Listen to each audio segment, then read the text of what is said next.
We're live Hi. over there. Good afternoon. I'll get used to this eventually. Hello, good afternoon, everyone. Welcome to the show. And what a show we have lined up for you today. Dave Weldon bought a pack of Hobnobs last week. Oh, yes. They now taste like the original digestive biscuits from the 70s. In that case, digestives have gotten significantly worse. That's my take on that. And I'm hot again already. It's a nightmare. It's lovely and cool outside, but I cannot keep the shop cool at the moment. It just keeps heating up in here, and it's a bit weird. Oh well. What time do you call this? Look, we're 2 minutes late. 2 minutes. That's not bad going for us. You used to hearing me at 2 times speed. Yeah. I don't blame you for that. I don't blame you for that. Oh no, I'm terribly sorry. Do we now have to speak like this? Imagine being able to speed up a live show. But yes, hello everyone. How are you all doing? Welcome to the show. Don't have a huge amount lined up today. It's been a very hectic week. And where can I order the mug that you have there, Caradog? This is a one-off exclusive at the moment. It is unorderable. Eventually, when merch is worked out, I'm sure it will be available for a fine price of £100 a go. I tell you what, we'll sell the meme mug when I have actual serious mugs as well. I'll sort out a serious mug, and we will sell them both. And knowing my luck, the meme mug will drastically outsell the serious mug. Absolutely. However, you also price it at twice the price. Maybe. However, I want to actually have some credible merchandise on sale before some stupid merchandise. So you know what I said before we went live? That if we spoke about the camera and how it needs to be plugged in, we wouldn't forget to plug the camera in. That was your job. Guess what? I forgot to plug in the camera. Off you trot then. Me merch. No. It's been a very hot week. Did you get the thunderstorms last night? Heck yeah. It was, yes, it was loud and it was raucous. Raucous? Raucous. It was loud and there was lots of thunder and lightning and yeah, it was mega. Yeah, it was big time. Yeah, it was very much a relief though. As soon as the rain started coming in, it was just like, oh my god, thank God for this, you know. So yeah, it was really nice. It's still a bit sticky in the shop today. I keep trying to keep the doors open, but it's like I say, it's cool outside, but I'm just having difficulty cooling the building down. I feel like the building is just holding a lot of residual heat that I can't get rid of at the moment. So I want an ultra-wide mouse mat with wide Graham on it. Oh no. Absolutely. However, We'll the see. image is too low resolution, so unfortunately it won't happen because it won't meet our demanding standards. Dunno, tell that to Linus Tech Tips.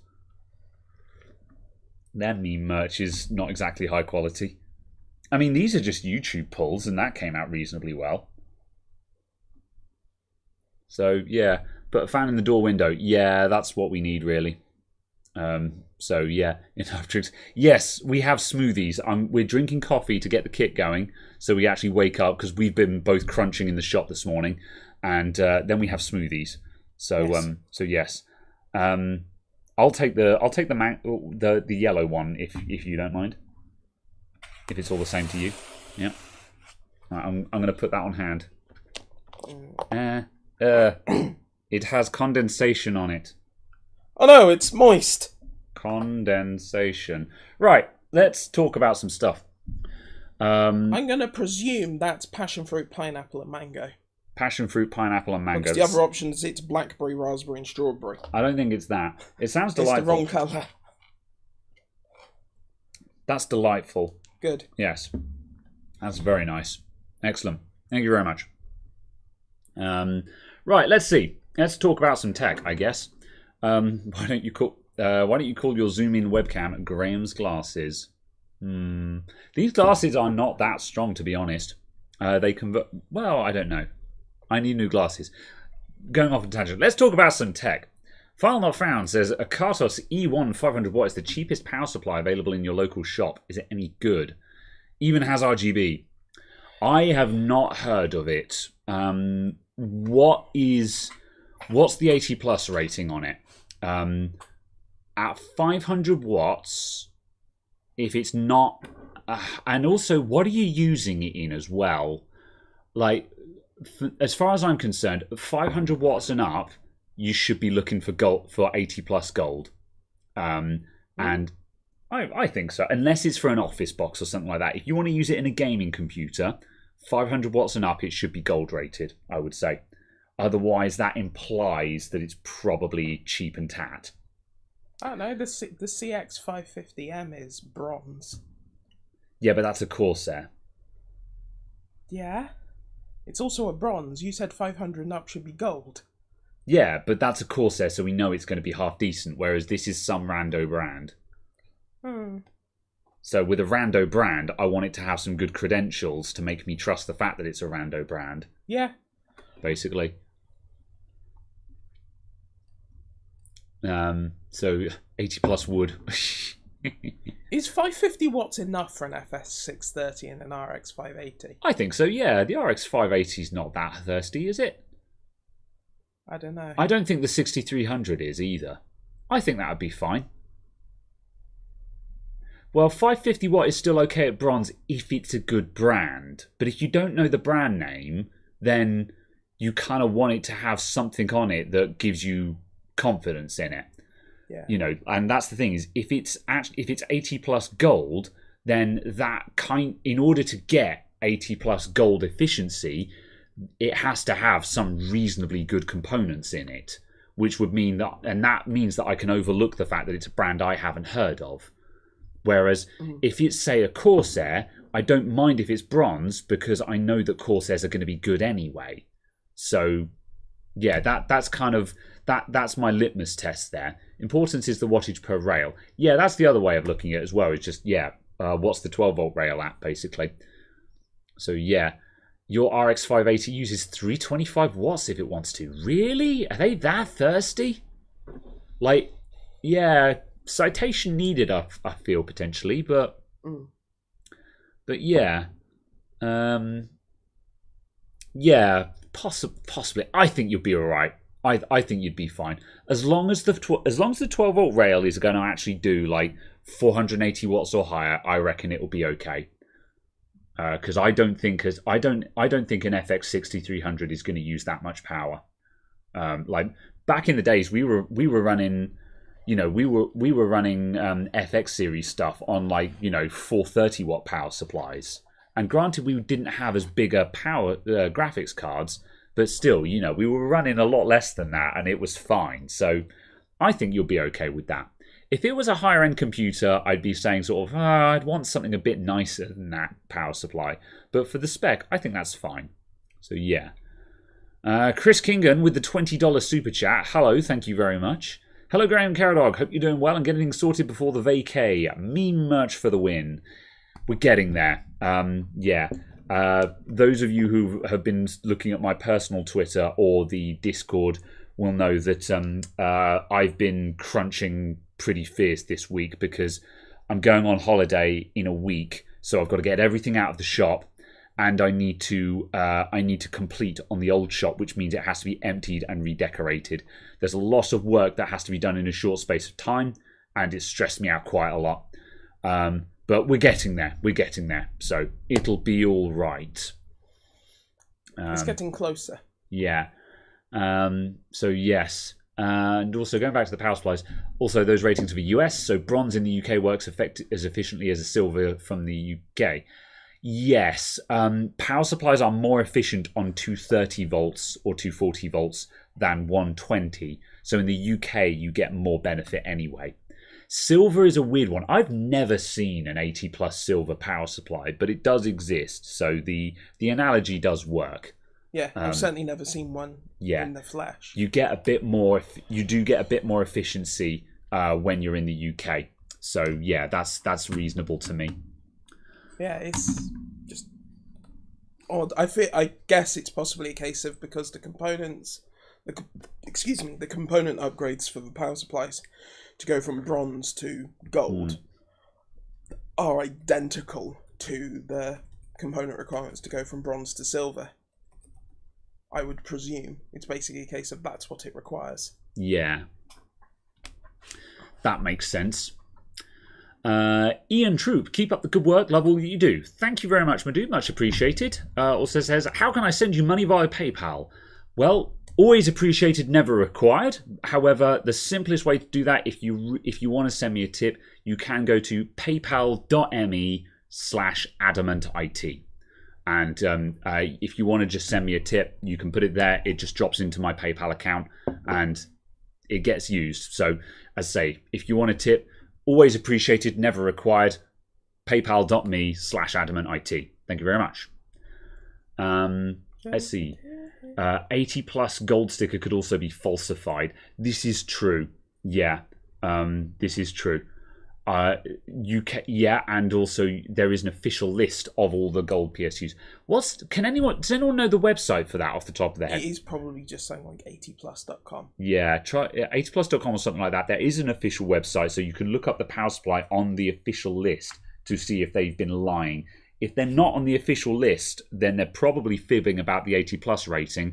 That probably means you should run a mile from that power supply. Yeah, because they're also probably lying about the everything rating else on each rail. Yeah, so, exactly. If they're fibbing about the efficiency, they're probably fibbing about a lot of other things. So yeah, and yeah, get the paint chain gang in, and yeah, I've had a couple of buddies who have been helping me out with this, and they have been lifesavers. They know who they are. It'd be great to get a gang of people in, but it's very complicated. The decorating that needs done is complicated and needs to be done in a certain way and in a certain order, which is very frustrating. It's a shame. If it were just 4 walls and a ceiling, I would just call in all of my mates, put a brush in everyone's hand and say, make that wall white. But there's lots of all the old woodwork and lots of filling and sanding to do, and it's horrifying, which is why it's kind of turned into a mess in the first place. But I'm not doing any. I'm taking the day off from the old shop, so I'm not going to talk about it because it's just stresses me out. So, still back on the power supply conversation. Let's see. 500 watt would be fine. Your friend's using a CX500, and he's been running that on his RX580 for over a year. Fair enough. You've still got an OCZ Fatality, 11 years on. I'm impressed it's still going. Those OCZ power supplies, they're all starting to fail in my experience. However, they seem to be bloody good in their day. So if it's still working, then sure. Wasn't his name Wendell or something like that? No idea. Apparently he was. What was he big in? I can't remember now. I saw some comments about it because in the last video where I was working on that where the Corsair No Post that had the Fatality motherboard in. I said in that video, oh, is Fatality still relevant and stuff? And there's a couple of people in the comments did say, oh, we used to do XYZ. But I can't remember what it was now. Who owned the branding for that? I don't know. I've seen it from multiple people. He had deals with I think he'd cut for the motherboards. I think he'd cut motherboards. ASRock. Yeah. ASRock but also released a new Fatality one recently. Really? Yeah. Interesting. I'm guessing that's just Fatality as an ASRock owned brand now, as opposed to Fatality the Major League Gamer, because again it's just all the best of Fatality. I hope he's doing well for himself, and I hope he's done well for himself, but I don't think anyone actually knows who he is these days. But then on the other hand, I don't know who any of the gamers are these days anyway. I don't know mainstream streamers or mainstream esports players. I just don't follow that scene. So I've never known any esports players ever about anything ever. No, me either. Because it's just not a scene that I follow. No, same. Caradog is not on the floor. He's on a very short chair because we don't have reliable chairs. I am as low as I can go. I mean, I could be here. Does the gas strut still work on that thing? Yeah. Oh, that's why I'm using this. I thought the gas strut was fucked on that. No. Oh, fair enough. There we go. That's the stool. That's the brand new stool. Maybe. Fair enough. Let's see. Where were we? 500 watt will be fine for a lot of things. 170 watts to 200 for that spec. That seems oddly low to me, but sure. Yeah. Best PSU for an 11900F 3080 Ti 64 gigs of RAM is 750 enough. 750 if it's a decent power supply like a Corsair RM or RM or something AX, like AX, AI. yeah, or one of the higher end Corsairs at 750, I would say is enough. If it's not a high end one like it's a CX or a TX, I'd be going 850 on that. And the reason why that is not because it's going to pull 800 watts continuous load, but the 3080 can put very nasty transients on the power supply. It can pull a spike of 700 or 800 watts for a fraction of a second. And so you don't need that continuous power, but your power supply has to be able to absorb that transient without falling over. Whereas on a lower wattage power supply, a good quality one will probably be able to knock that out as a transient. Like if a 700 watt power supply might be able to take an 800 watt spike, but you don't want it to accidentally trip the overcurrent protection or something like that, which might happen. So, although of course you'd rather it trip to the overcurrent protection. Yes, that's than true. Damage something. Quite so. However, yeah, if you spec'd up for the kind of money you're spending on a computer like that, speccing up to an 850, it's going to cost you £10 or £20 more, $10 or $20 more just to get the 850, and then it's going to be fine. So yeah. It's certainly a case that like an 850 watt power supply is in the UK like 110, That's right. £120. And if you're spending £1,100 on your graphics card, spending a tenth of that on your power supply isn't unreasonable. Yeah, exactly. At least in my opinion. But then also, I'm using a £90 mining power supply because I found it on eBay and just went, what's this? You're a mad lad, though. There's one of these things that there's what you can do and there's what you recommend doing. There's lots of things that you can do. You can, I can, and we have hot swapped a CPU before, but it's not something we suggest that other people do. So, absolutely. Yeah. Or running a 3070 off of a VS 550. Or is it a VS 500? I can't remember. Whatever the VS was, that's somewhere. Something heartbreaking. Yeah. Yes. Absolutely. Yeah. 3070s on a Corsair VS, absolutely fine. Yeah. No idea what you're on about. Martin Barker says, "Is that an Nvidia T-shirt there? If so, you start shilling." Oh, we don't have the Nvidia boxes out. We don't have. We're not going to get paid. Oh man, no, it's just an Nvidia shirt that I have. What colour of VS? It was black. Oh, not an orange one then. The text on the side. Oh, I don't know. It's your one that you purloined off of me. Where I gave you it used to be a CX and then it became a VS. Where I lent you a CX 750 and then got a VS 500 in return. I don't know what happened there. More that says staff on the arm. I was not staff at this event for it. I picked up this t-shirt. I won this t-shirt in a raffle. So I think whoever previously owned it was staff at some kind of event or acquired it at said event. I've not actually been to Gamescom 2014. I'm actually a big fat fraud. So, yeah. Let's see. Seasonic F12 S12 3S 500 for like 99.5%. Yeah. The Seasonics, they're always going to be good. So that seems sensible.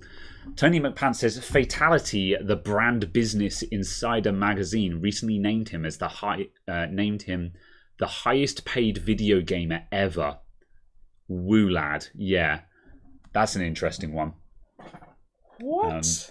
It wouldn't surprise me because, as I say, he had a lot of brand deals. Because that's the thing, like Fatality. He had ASRock obviously had a deal to make a Fatality motherboards. He had a deal with Creative because he was making headsets. Yeah, Creative Fatality headsets, and just like there would have been mice and keyboards, wouldn't there? But that means that he got paid more than the 90 million that Ninja got paid. Because Ninja got paid 90 million by Microsoft to just start on his platform. God damn, he did, didn't he? Yeah. So that means that he got paid more than 9 90 million. Oh, I thought he got paid 90. No, not 90, no. Oh, okay. No, it was just 9 million, I think, which is still a crap ton of money just to stream on Mixer, and then what happened? Then Mixer imploded. Whatever. I'm not touching that one with a barge pole. I got opinions there. Anyway, however, yeah. Well, mate, as I say, it depends on how much money gamers make on. Because also, like these days, though, I would imagine that the gamers themselves probably don't get as much money, because a lot of the money probably ends up going into the pockets of managers and teams instead of the actual gamers. Whereas Fatality was in the early days of esports, and he was probably putting most of the money into his own pocket and managing himself. Well, he probably had a manager, but it was in the early days, he was probably taking home a lot of the money. So between actual competitions, and brand deals and merchandising, it's entirely likely. And also, it's entirely possible that if people are still using his name these days, he's probably still getting royalties out of that. Sorry, I've just seen in chat that apparently Dr. Disrespect actually got paid money. A tool from Twitch. And I'm just like, really? That depresses me. Well, yeah, instantly. I mean, he was a Twitch partner, wasn't he? We don't know why he got banned from Twitch. That was never disclosed. I think we all know. The writing is on the wall. I was about to, it's on the bathroom wall. You know, zing. However, yeah, I think we know why he got banned from Twitch, but there was never an official statement as to why he got banned from Twitch. But yeah, if you have a deal for streaming on one of these platforms, and then they ban you from one of the platforms, do you have to give some of the money back? Or is the money a signing bonus that is irrespective of the time that you're there of something? So I would imagine that the cash payment is probably valid provided there is no breach of contract. But what I suspect is that there was a settlement involved. You know, maybe maybe money was returned or something like that, and there was an agreement, and in return Twitch was just like, right, well, you have, you know, we are releasing you from your contract. You have returned some, you know, a portion of the signing bonus, and in return, we're all just going to walk away from this. Whereas if he was actually in breach of contract, and they had said, you're in breach of contract, we're suing you into the Stone Age, it seems prudent at that point that they would have turned around and said, this is why he was banned from Twitch, there is beef now, kind of thing. Yeah. You know? But the fact that everything was kept so hush-hush implies that clearly there was a legal agreement. Some kind of compromise was reached, I would imagine. They paid him out. Yeah, I mean, maybe they paid him out. And he wanted to stop streaming, and they wanted a spectacle. Well, yeah, or maybe they paid him out, but they didn't want to say why, because they didn't want the egg on their face of having to explain that one of their golden boys was actually doing bad things. You know, specifically with regards to public appearances. But yeah, I don't know, man. It's hard to say. I love speculating on stuff like this, but I almost don't want to talk about it on a podcast like this, because this is baseless speculation. This is completely baseless. Isn't that all speculation? Well, yeah, but I don't want to say this is what I think, because I have no evidence to back up anything that I'm saying. I'm just smack talking here, you know. So, yeah. Oh well. Moving on. Are you finding the GPU market is still bad for gaming GPUs to fix PCs? Well, I haven't had to buy a lot of graphics cards. I've been very lucky in not needing many graphics cards so far. So it's okay, but at the moment, it looks like it's getting better, because it looks like now when the stock drops happen, they're usually around for an hour or two at least, aren't they? In a lot of cases, like I don't know. There were some 3060 Ti Founders editions on scan that were up for a good 3 or 4 hours. I mean, that much being said, they were very difficult to buy. It was only like 45 minutes. Was it? Yeah, it was about 45 minutes, 50 minutes. Oh, okay. And also, they were very difficult to purchase. You know, you had to have a scan account that had never purchased a Founders Edition card before, because you tried to pick one up and websites said no. So maybe that's why they lasted so long, is they actually managed to keep the scalpers off of them. Yeah, I feel like we're reaching the point where a lot of the people who are buying them to resell and things like that have obviously used their credit cards up. Yeah. And stuff, and have used up shipping addresses and things like that. Yeah. I think the low hash rate cards are working as well. I don't know. I think that is providing enough of an obstacle that it is reducing the number of people. I think it's reducing casual scalpers, if you see what I mean. Yeah. Like people who are like the average person who's just sitting at home buying 1 or 2 graphics cards and then flipping them on eBay. Yeah. And you know, I have not seen a single 3060 come into stock for less than €765. Yeah. Other than the Founders Editions ones. Yeah.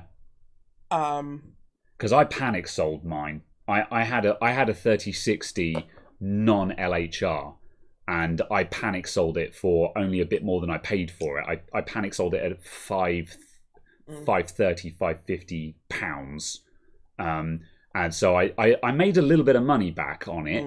Although after shipping and fees, I probably ended up breaking even. But it looked like due to the LHR cards that the prices were about to tank. And the 3060 itself definitely has, the supply just isn't there again. Yeah. The supply was really solid on the 3060 for about a week and a half. Yeah, and that's when I panic sold. And it seems to have dried up. Yeah. But when they are coming into stock in the UK, they're coming into stock at like $390. Yeah. They're coming in at like $390, and yeah. So the supply is poor, but the price on them is actually really quite good compared to what it was. So we're getting there is the operative thing. Yeah, absolutely. We're getting there. I think that's the main thing is, you know, like considering the forecast was that everything would be broken until next year minimum. Yeah. It almost looks like we're coming out of the other side of this. We're not there yet. Yeah. However, it feels to me like things are clearing up a lot sooner than people expected them to. The prices are still a bit messy, like it looks like using Hardware Unbox's numbers, I think they said the average price change in graphics cards from July compared to June was a reduction in price of 14%, based off of prices for sold auctions on eBay. So it's saying like 14% reduction is it moving in the right way. Yeah. But obviously a case of a 14% reduction on something that is selling for over double MSRP. It's still a case of it's still double MSRP, but the price is improving. Yeah. Kind of thing. So it's 6 of one, half a dozen of the other. Yeah. So we'll see. But yeah, as a couple of people have speculated, 3060 is being flooded into the market by Nvidia to attempt to get people to buy that, as opposed to the rumoured 6600 XT launch. Yeah. So that's an interesting possibility. Also just interesting that AMD has enough cores to make 6600 XTs. Yeah. So yeah. What AMD cards have you got at the moment? What have I got? 5700 XT. You've got your 5700 50th anniversary edition. Yeah, because I still want to daily drive a modern AMD card at some point. From the perspective of someone who uses, who is a heavy NVENC user, and I want to see what it's like living without NVENC, and if you can use, you know, if VCE is usable, if not. Is it plausible to actually brute force it with CPU cores with a modern Ryzen 5000? I still want to try that at some point, because that's the thing, is just AMD GPUs, they look really good. However, just again, if you, for those, you know, those of you who use NVENC, if you're a streamer or you use it for video transcoding, you know, man, you know how good NVENC is. And I'm like, absolutely. I like, And if I tried an AMD card and was just like, oh yeah, no, you can live without NVENC, then that would be awesome, because then I could say to a lot of people, yeah, buy an AMD card, you'll be fine. Yeah. But there's lots of people who are content creators, and they're like, can I get an AMD card? And I'm like, oh, I don't know. I don't know how well you'll do without NVENC, you know? Yeah, exactly. So I have no idea. Yeah.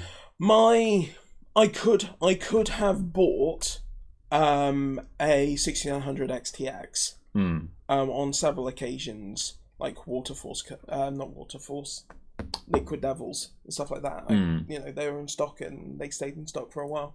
I could have grabbed one, and it would have been £1,500, and £1,500 is a lot of money, but obviously a case of it's also a top end graphics card of a limited edition SKU, shipping with a water block, so you can justify it however you want to. Yeah. My reason for not wanting to do it is because apparently the rumours are that RDNA 3 is going to get announced in January. And it's kind of a case of, if RDNA 3 is being announced in January, I'm kind of going, I don't want to spend a lot on RDNA 2. That's now. Very soon, isn't it? Yeah. Exactly.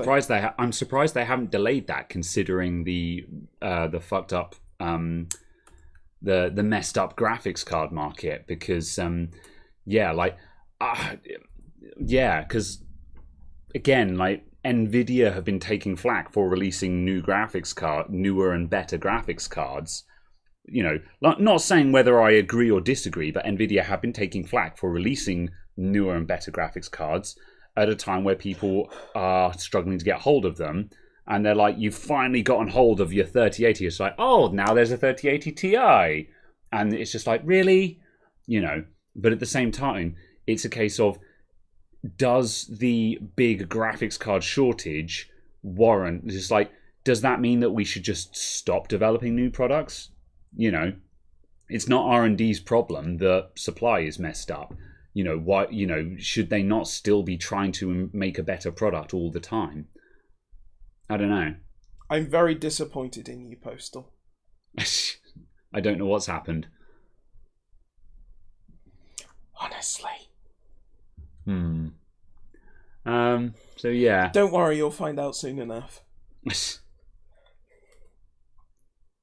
God damn it. I'm checking.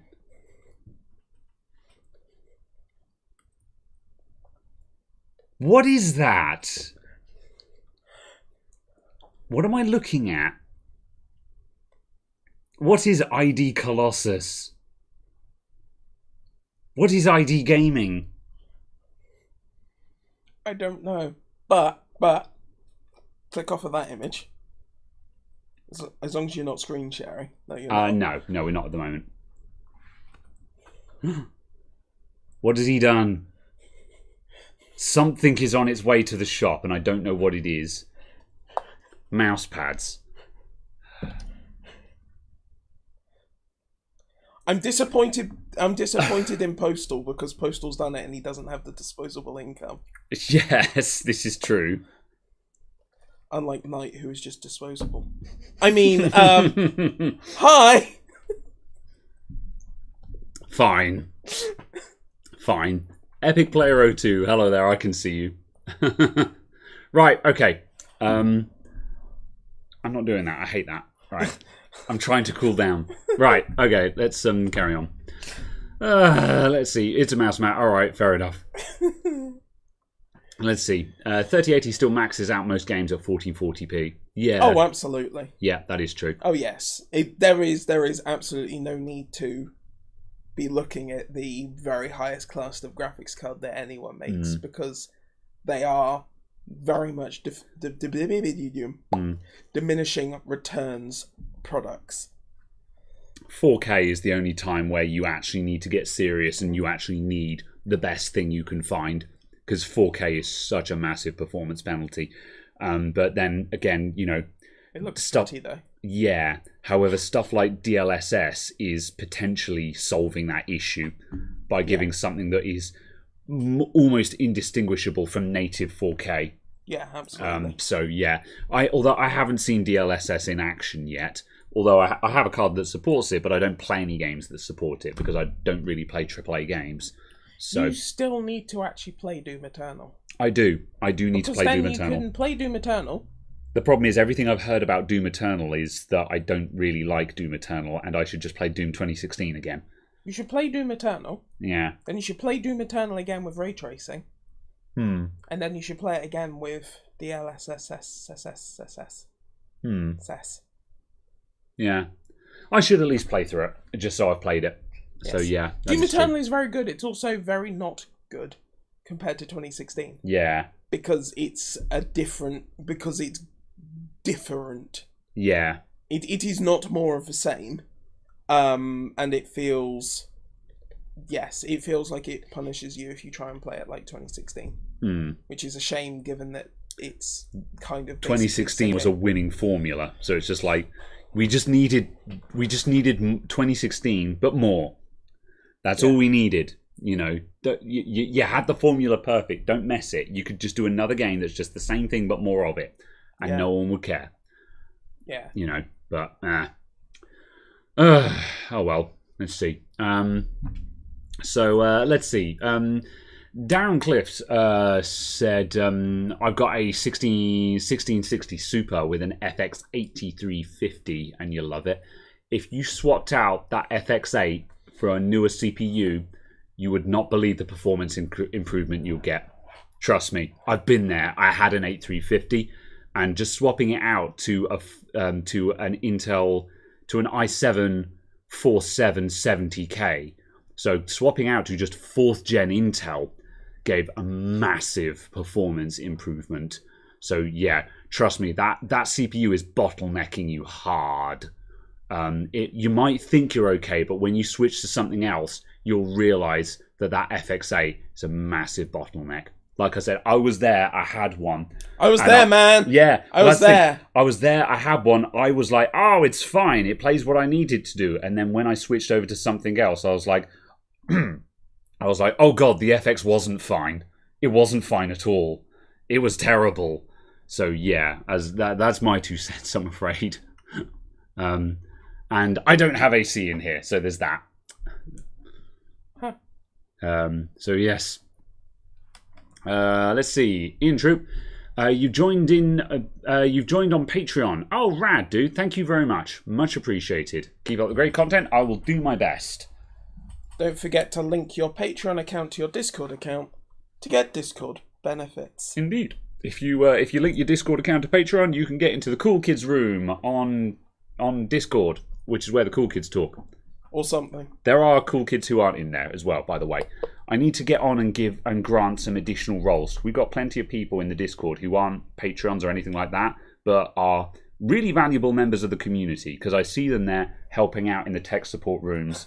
I see you there. Yeah. You are valid. Well, yeah, as I say, if there, you guys know who you are. There's a bunch of people who are white names in the Discord who are always in the tech support rooms helping people out and stuff. And yeah, you are very valuable members, and I greatly appreciate all of you. So yeah, it's massive. David... Jungle is massive. Jungle wicked. Is massive. Wicked. David Malu? Help me out. You're not going to help me out. You are Malox now. I know that's not how you pronounce your name. I'm very sorry. David, welcome to Tier 1. Thank you very much for the membership. Yes. I butchered that name. We'll I know it. Yeah. John Lewis says, hello from Brazil. Hello. Please publish a laptop video laptop power supply. What kind of thing there? What kind of thing you're after there? You're already a Patreon member, Nerd Tech. I think I've seen you about. Hello.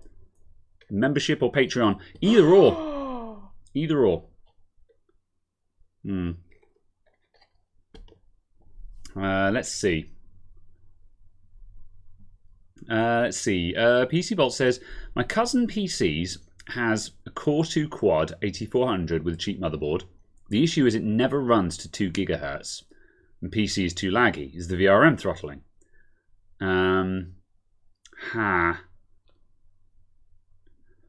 What's the stock speed on that? Ta-da! Did it work first time for you? Almost. Yeah. I hadn't plugged it in properly, and then it worked. Yeah, fair enough. So plugging something in properly made it work. Whatever next. Caradog is Caradog's found my Fleer that I've owned for about 5 months now and still haven't used.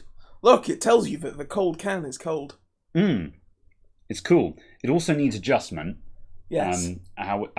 Which is it makes it look like you are approximately off your balls. Yeah. Yes. If you with the smearing and the everything. If you swipe from the right, I think it is. And then or that menu. Nope, I can never remember where it is. It's not in settings. Somewhere around there's a calibration, and it allows you to align it. It's just really hard to find. It's very frustrating. All right, I was about to look something up. Oh yeah, that Core 2 Quad, right? Core 2 Quad 8400. Core 2 Quad 8400. Yeah, 2.66. Yeah, I thought so. Yeah, and it's not hitting 2. Yeah, so you've got a Core 2 Quad that won't hit 2 gigahertz. Interesting. I assume that the temperatures are fine.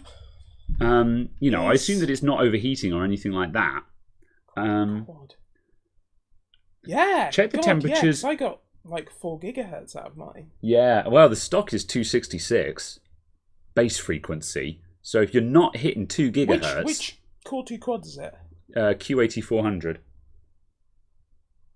Oh yeah, that's a better one than I have. Yeah. So you should be easily hit. So if it's not hitting 2 gigahertz, something's wrong there. Try manually setting the multiplier to like 30. So just lock it at 3 gigahertz. It's on a cheap motherboard, so I don't know what options we've got. Also, you might need obnoxious voltage. Yeah. So I can't remember what the voltage scaling was on them. All I remember is that for 4 gigahertz on my Q6600, I was at 100C. Yeah.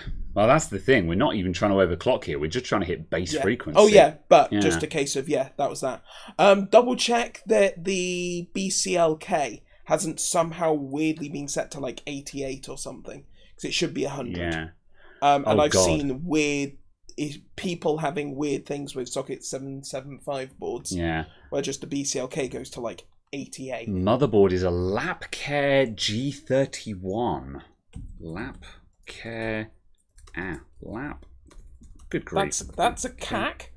Come on now. Shush. Shush. Shut. G31 motherboard. Image. Apparently it's...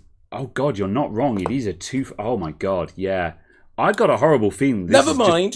Just ignore all of that and replace the thing. I was going to say, I think you just have a garbage motherboard. I think that motherboard is designed for potato CPUs, and someone has dropped a big old Core 2 Quad in there, and it's just like, no, this thing is not... This is very much a case of the chipset supports a Core 2 Quad, so they've put it on the support list. But yeah, like 2-phase VRM, just... Yeah, no, that is not up to it, I don't think. I would change the motherboard, basically. I think that motherboard is your problem. So yeah. However, for the cost of changing a motherboard, you might be able to get like a G4590. Was that the crazy Pentium? The G4590 and an equivalent board on eBay. You might be able to get the same as a motherboard for that processor. Yeah. And you'll like go up by like 45% on IPC. Yeah. So it's kind of... I mean, I gather this is probably a PC that's just been put together. However, I would change I would get rid of that motherboard. I think that's going to cause a problem, and I would be like, you might have to spend some money on some different hardware, but I would cut your losses with that and get a different platform that works. I think you're going to be fighting a losing battle with that. Yeah. Let's see. So we also had here we go. I'm going to butcher a load of names. Very sorry in advance. We had Juha Sepinen, Simon Hopkins, and Artie Knotts. You're right there. And Artie Knotts. Welcome to Tier 1, everyone. Thank you for the channel memberships. Much appreciated, everyone. I think the middleman is actually Simon Ho Pekaans, based off of your Jaha Sapihin. Look, shush. Well, how would you say these names? Thank you. Yeah. Okay. Very well. Very well. Fair enough. Let's see. Really, it doesn't officially. That motherboard apparently doesn't officially support Core 2 Quad. Oh, there you go. There's your problem then. Yeah, Interesting. Yeah. Oh, I kind of I'm gonna want have to scroll down to the bottom of the chat again. I kind of want to build a Q6600 PC. No, you don't. I do. It's like people because they who were fun because they're really fun to overclock. I guess. I want to build it because it's a fun overclocking machine, Yeah, not because it's a useful computer. Yeah, I guess it's like people who overclock the nuts off of AMD FX computers is just like because they're fun to overclock. Yeah, not because they get good numbers, kind of thing. Yeah, but yeah. You just keep shoving more volts into them, as you know. It's just like add more cooling and add more cooling, page down for more volts.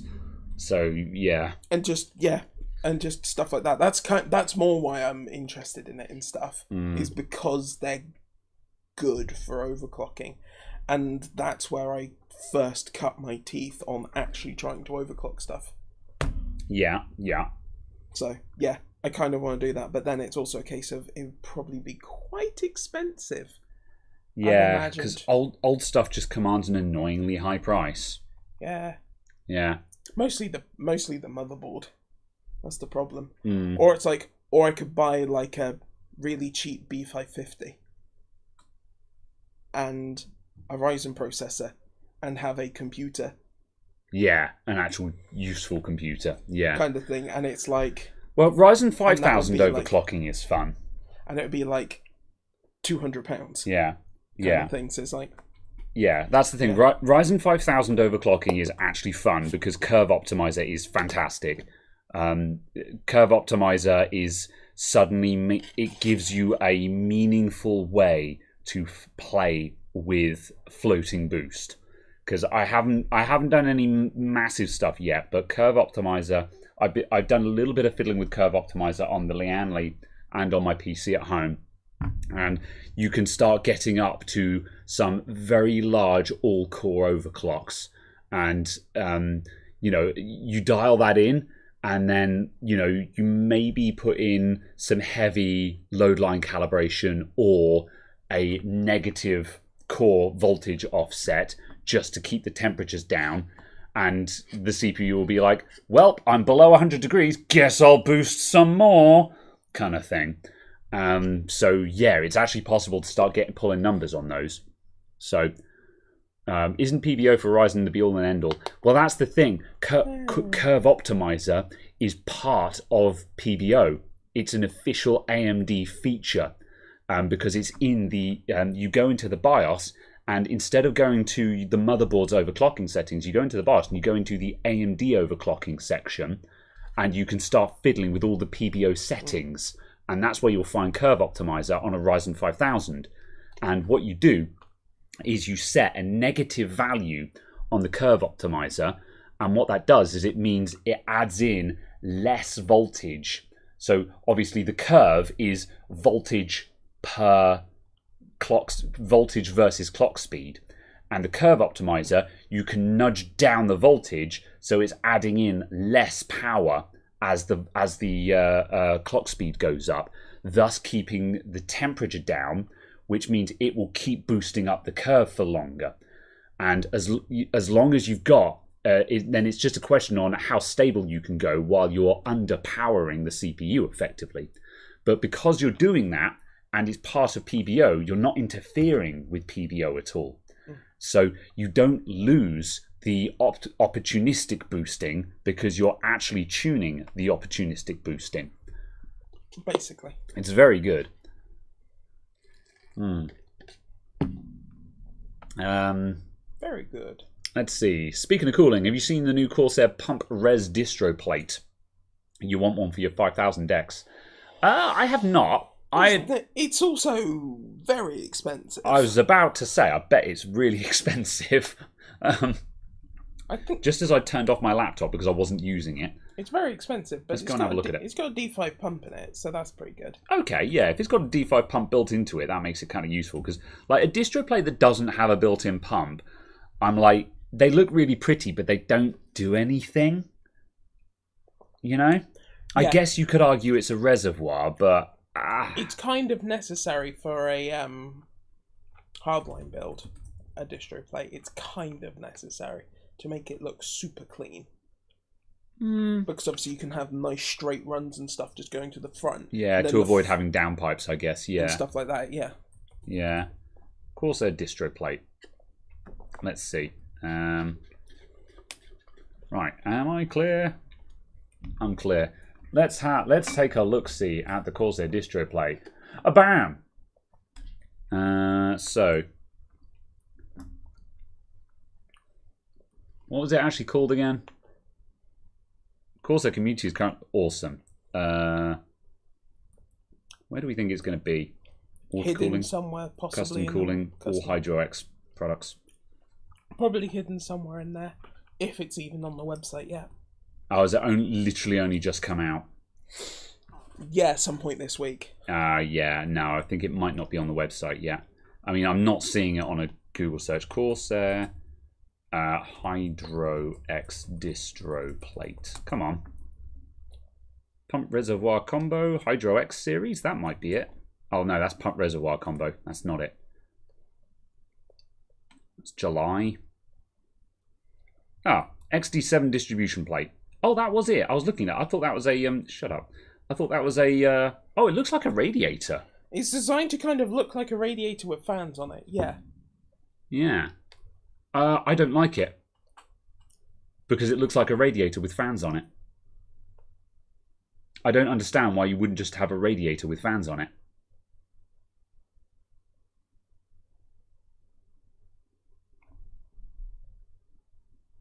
Yeah. I'm also kind of just not particularly fussed by it because it's a distro plate. Yeah. It looks kind of Yeah. No. I don't like it. I'm like, good, I guess. Yeah, I feel like although if you were to put it in the front of like what was it, the 680X Crystal? Yeah. Or something like that, I think it might look quite good in an actual Corsair case. I think it was the 680X or 670X, something like that. The mid tower. Oh no, the mid tower of that mini tower over there. Okay, yeah, yeah. I can't remember what the model number was. I think it would look okay. I'm not saying it would look better. Yeah. Than fans or what have you. There, I'm just saying I think it might look okay. Yeah. I don't like it. I mean, I guess. I mean, it's got the built-in pump and it's narrow. I guess the advantage is that it's putting your pump into a very thin package. Yeah. Because it depends on what the cost is. Yeah, because the pump is very bulky in a custom water cooling setup. If it comes out at like, I don't know, £140? Yeah. £150, I think that'd be about right, and that'd be quite good. It's probably actual price $250. $250. Yeah. Yeah. $250 it costs. Yeah. No. I mean, how much is a D5 I would pump? maybe pay like $175 for like the convenience. A D5 pump is like 110, 120. Oh, really? They ain't cheap. Yeah. Yeah. Yeah. I mean, yeah. Allowing for the cost of a D5 pump. Yeah. Good grief! I didn't realise they were that expensive. Oh yeah. Yeah, that's horrifying. Oh yeah, pump plus GPU block. Don't particularly expect change out of £300. Yeah. I was expecting the pump to be like £50. Oh no. Yeah. I kind of still feel like it would be like using a pump. Just because ridiculous flow rate, ridiculous head pressure. Yeah. And those are like £40. Yeah. So yeah. But obviously you have no speed control, etc. True. They make more noise, etc., etc. There are massive downsides by comparison. You're paying for quietness, you're paying for compatibility, you're paying for the fact that it more easily fits inside a computer. Yeah. But yes. Yeah. Yeah. Yeah, agreed. I think I can see what they were doing with it. I just don't like it. You know, like the design they've gone for makes sense. It fits into their design philosophy, and it is a very unique thing in that you've got this radiator style thing with the circles on it, as opposed to just another distro plate that's essentially just two pieces of glass with water between them. Yeah. Because, you know, they've done something that is quite unique. And when you build a product like that, it's a case of, well, if you don't like it, then it's just simply not for you. You go and buy another distro plate. Yeah. By making something that's different, they may well attract a whole new audience from people who are just like, I don't like the existing distro plates, which is why I haven't bought one of those. However, yeah, personally, I don't like it. Yeah, absolutely. I don't particularly see the benefit of one in the vast majority of custom loops. Yeah. Let's see. Shri Barton says, I don't understand how things are priced at $240 and £200 equivalently. Tax, basically. A large amount of it is tax. Yeah. A small amount of it is market size. Yeah. The US continent market is a much larger market than the UK country market. And yeah, just it's stuff is cheaper in the US, which is why it ends up kind of. Yeah. Because it's also the case of the price that is listed for products for sale in US dollars will have no sales tax. Then the price listed for UK prices has to have UK sales tax on it. Yeah. All right then. Sorry. So yeah. So yes, that's kind of part of it, and then also just a case of for the UK. The UK is the only is a specific market for certain products because obviously different plugs. Yeah. Fixed size for that. Yeah, and that's things true. like that. So there are fixed additional costs that make products more expensive in the UK, irrespective of the strength of the currency internationally. So yeah, but then when you take account for like the tax. Yeah, that makes sense. And also, David just said, "Is there a fly flying around the cam?" I just saw it on the preview, so I've just sort of, and I can see it right now.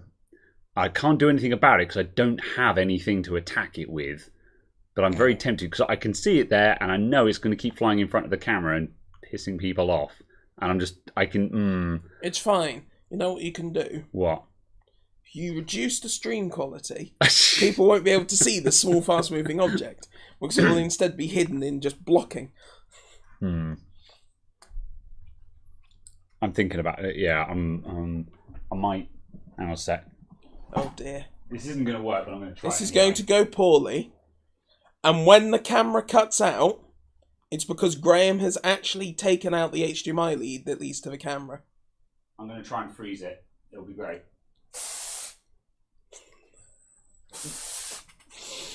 That's not effective.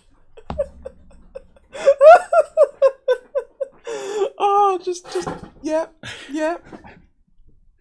That was not effective, but there was an attempt. Apparently someone thought it was good enough to become a channel member at that exact moment. Well, thank you very much, Donald. Welcome to channel membership tier 1. Thank you very much. Oh well. Right, hopefully I've frightened him off. The threat of being sprayed with a inverted air duster might scare him away. Oh well. You need to attack it with Psychic.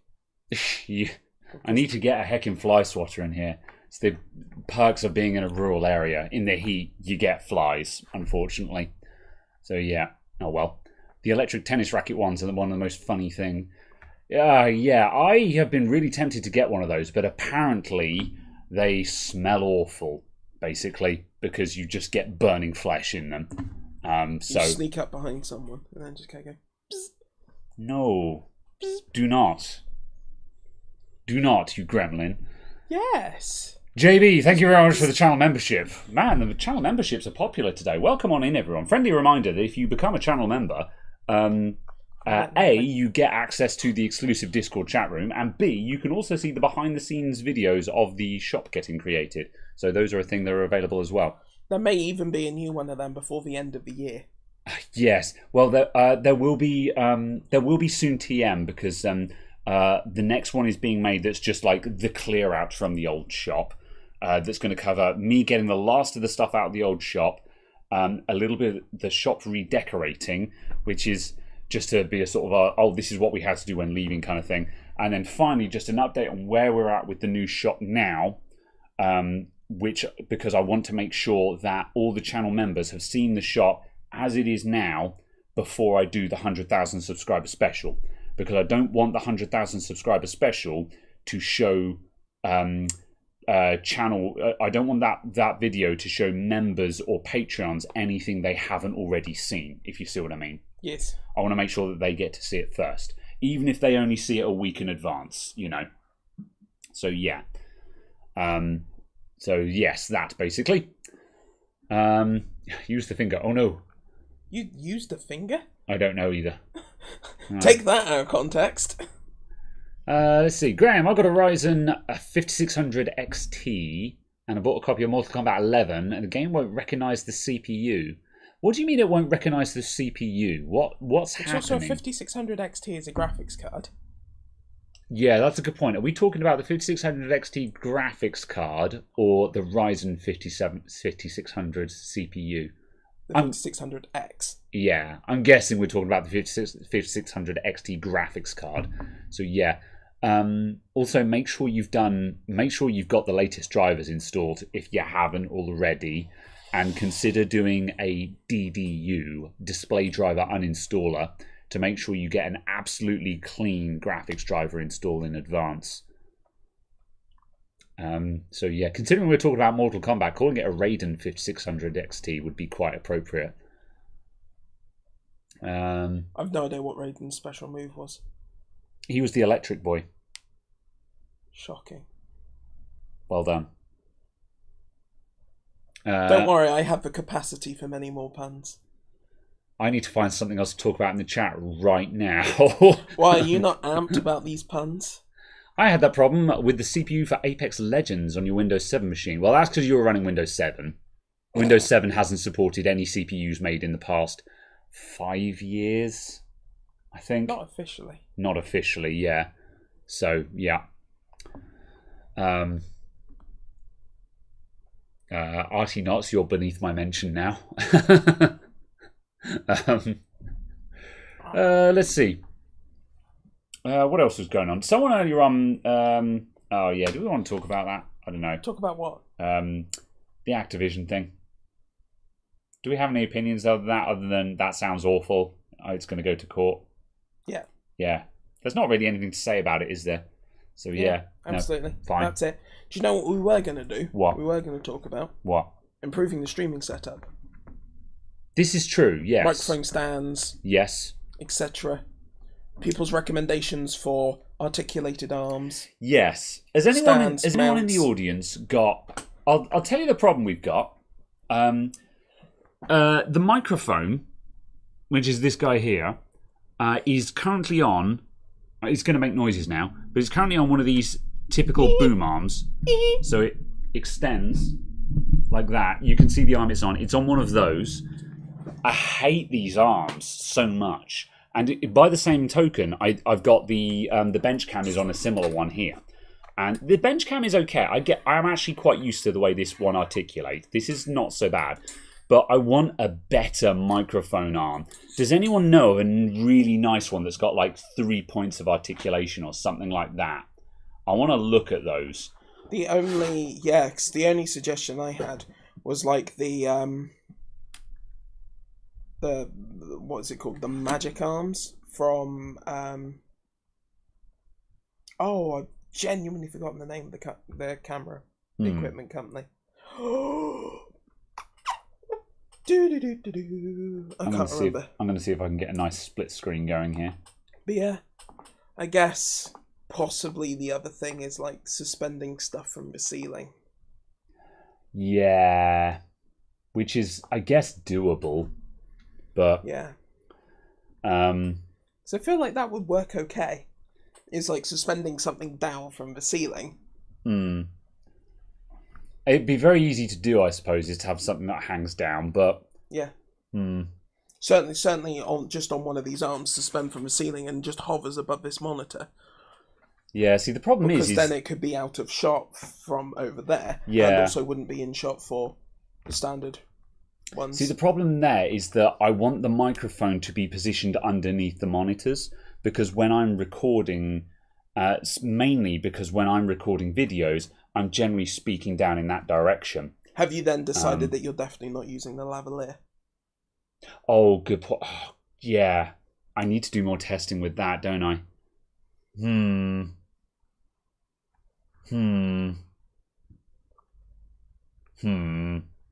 Yeah, I don't think I want one suspended from the ceiling, because I don't really want stuff hanging around. Okay. So, yeah, Okay. I don't know. Manfrotto. There we go. Manfrotto. Like magic arm or ball arm or something like Magic arm. Yeah, magic arm. Manfrotto magic arm. I have a feeling that we've kind of run into a ground because I don't actually know what I want here. Go away. Like something like that. Yeah. Oh, man. That's the mini one, I think. Yeah, magic arm with bracket. Yeah. Lighting support arms. Yeah. Stands, arms, and clamps. Loading. This is very much camera stuff. Yeah. But like you've got stuff like that as well that they do. And it just all slides around and gives you different lengths and stuff. Yeah, that's the kind of thing I need. I need one of those on a I need one of those that will clamp to the bench. See, that's the other option, is I just simply say sod it and I get a How much? Oh, 850. Yeah. Yeah. The other thing as well is I just bite the bullet and say, fine, I'll just get a mic stand and just have a mic stand standing around. Yeah. One of those really long ones. Yeah. Because that would still be a good option. The reason why because my current mic stand is just ruined and doesn't work, so I can't test that. So, yeah. See, that's a nice setup, but that's no good because it can't sit on the desk. Because it will pick up all of the bangs from the desk, which is the issue there. Which, for the most part, the boom arms seem to smooth out. Also, it's got a shock mount, which will help reduce that as well. Yeah, it's not a great shock mount. Oh no, but like having a nice shock mount on a nice arm and stuff will help minimize that as well. Yeah. Yeah. Yeah. Gator Frameworks makes a nice arm, but they're spendy. Yeah. Let's see. Gator Frameworks.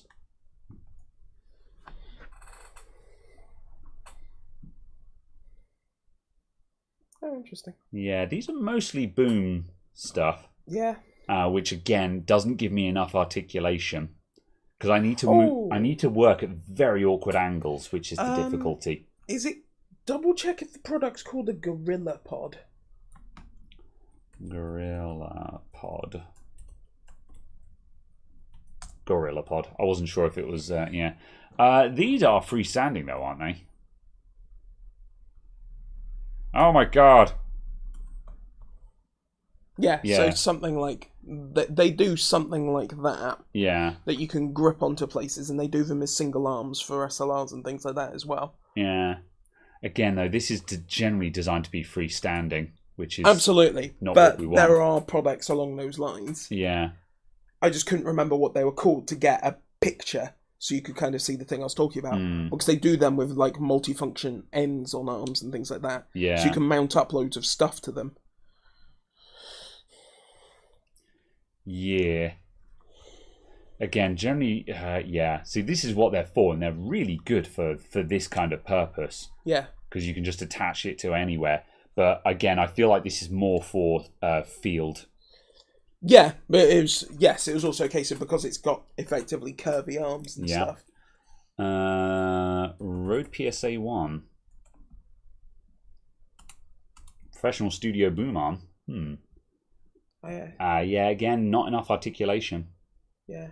It will have the same problem that I currently have in that it cannot. I need something that has got a second elbow, if you see what I mean. Yeah, it needs to be 4 joints. 4 joints total, yeah. Just put into Google 4 joint boom arm and see if something comes up. 4 joint boom arm.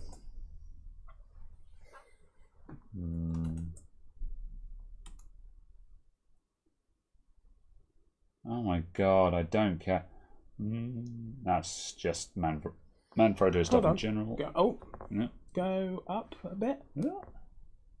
What's that? Super Boom. It's 360 quid is what it is for a pole. Oh no. Okay. God, I hate AV. I thought that and that were joints. Oh yeah. No, they're not. Yeah. This search term is how you accidentally buy marijuana. Yeah.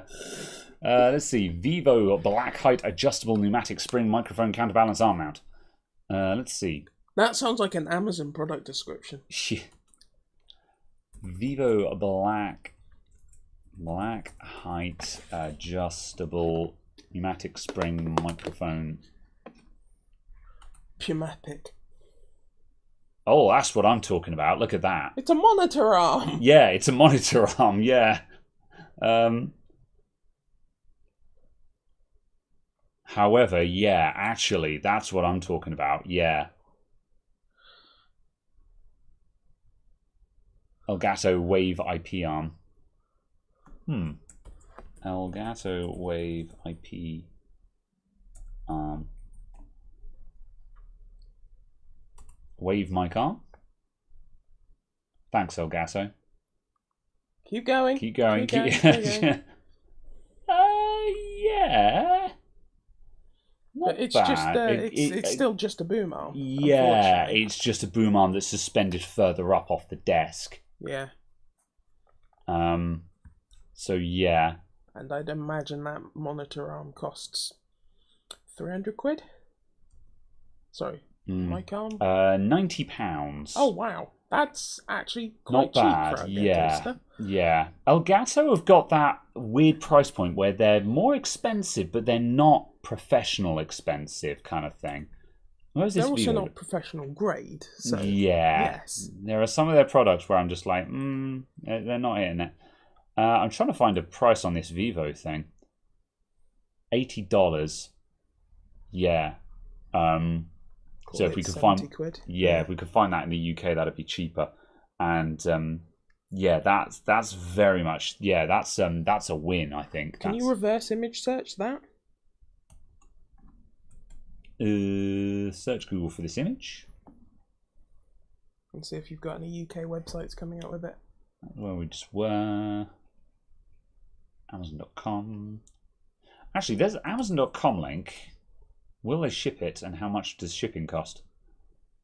Where am I set to? I'm set to New York at the moment. New York? And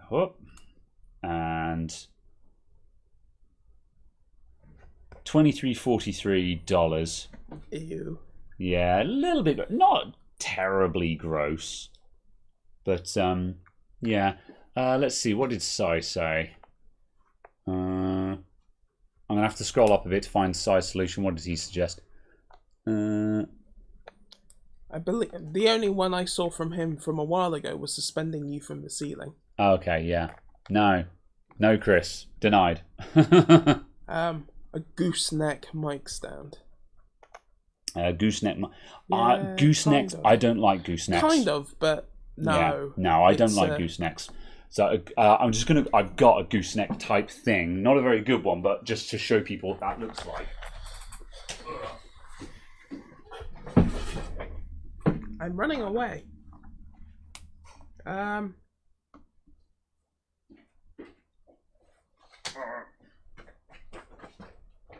Yeah, that's still the same amount of articulation, though, isn't it? Well, no, because you've got swivel, swivel, up and down swivel, left and right swivel, up and down swivel. There are additional points there, and the whole system can move vertically up and down. True. Yeah.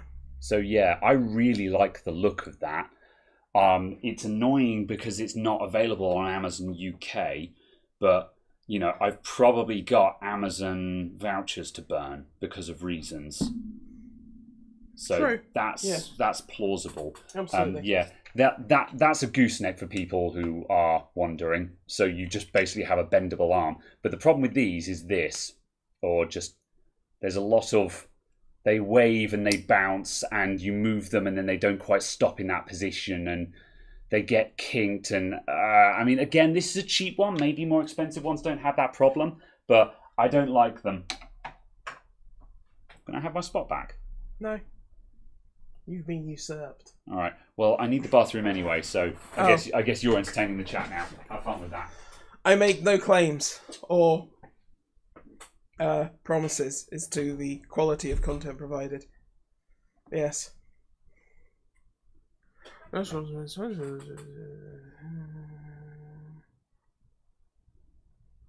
Yes.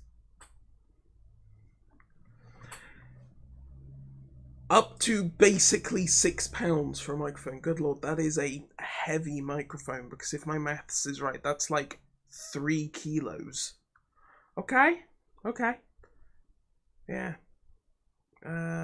That's a review. Let's see, have we got any multi-pass? No, not quite, but still. Multi-mount. Caradogit.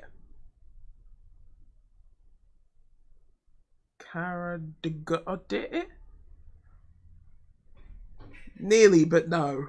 Almost, but not quite.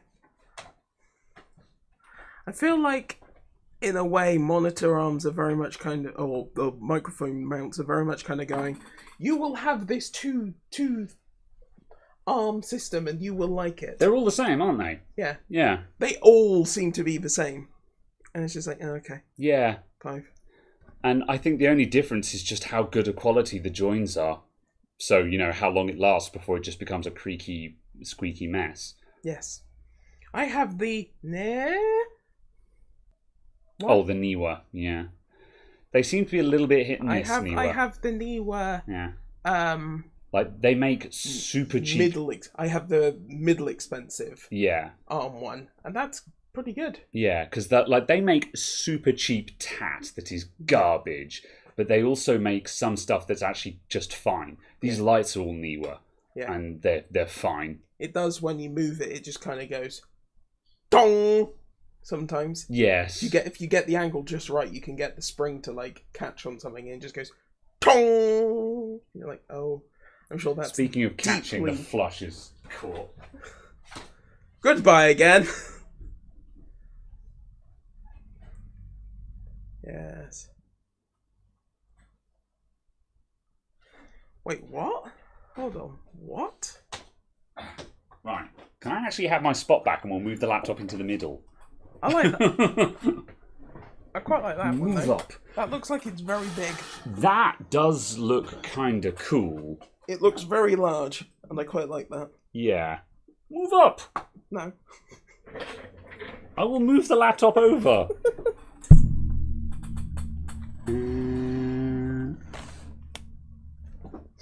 There we go. Oh, yeah!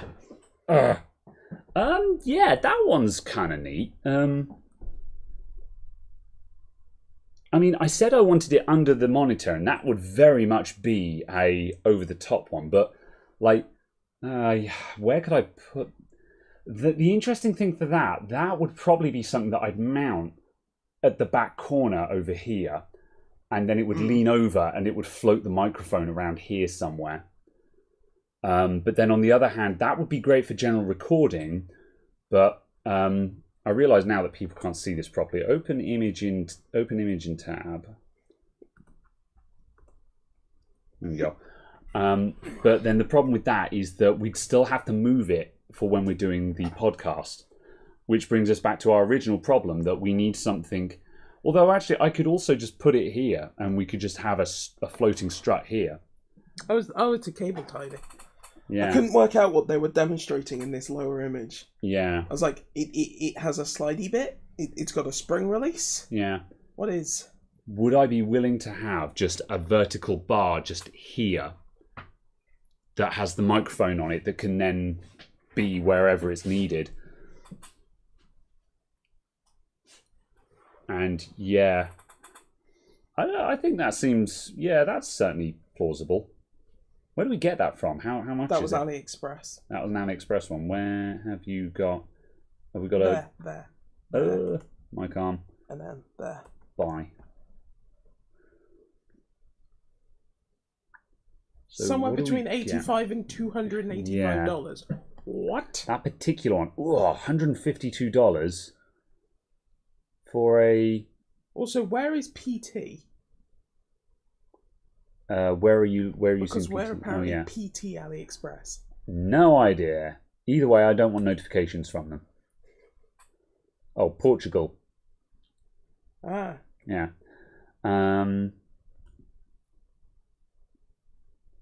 There's some variation. Oh, I think these are coming with mics. That's the expense there. So the base thing is $152. Which is what does that go to if we actually? Yeah. What if we actually switch to English and GBP? Because then we'll see how much it actually costs once we get it into Queen's country. Idioma. Idiot. Oh, £65. I don't know what the 65. Oh, £65 is for that. Yeah. No, thanks. I think I'll pay the £12. $115. Pounds even. Yeah. That's dramatically better. Yeah. It's still a lot of money for a stand, but like. Is that it for £93? I think it might be actually. I think it's a smaller one. Yeah. No, BA30. That's the BA30. Yeah, okay. It's listed as the same name. Yeah, it's a cheaper one. There you go. Straight out of China, indeed. Yeah, okay, well that's... Oh yeah, there you go then. So that's going to be £100 with delivery, I'd imagine. Oh yeah, no, we're back to there. Yeah, and they put in the cheap one to bring the from price down. I really hate that strategy. I despise it. I'm just like, that's not the product you're advertising. But yeah, that's worth consideration. And the other thing as well is because of the design of that, it can lean back. Because the original problem we've got is that these arms we've got here, they can't lean back to get behind the monitors because the monitors are off the back of the counter. So I need the boom arm to be able to lean back to get behind the monitors and over the top. Whereas that one, whereas these things, they cannot lean back. They can only lean forward to any meaningful amount anyway. Whereas that one can actually do that and then get up and over the top. So, yeah. Good job, AliExpress search. Can't find any products named the product that I was just looking at. Huh. All right. What happens if we just add to cart and check out? I don't know if I'm going to buy this right now. Well, I'm not going to buy this right now, but I will see if I can buy it right now. There's someone apparently selling it for £67, which was a different price from the from price. I don't care about that, whatever that is. There we go. Buy from this seller. Yes. Oh, I've got to sign in. All right. I'm just going to turn off the capture just because I don't think that this is going to come up with any private details, but just going to double check. I think we're good, but what does the actual price come in at? Yes, it did come up with some data, but yeah. Yeah, it comes in at £110 delivered. Yeah, because VAT, it put VAT on the top, and it's 110 delivered. If I roll back now, yeah, yeah, that actually seems quite plausible to me. I would consider that. So yeah.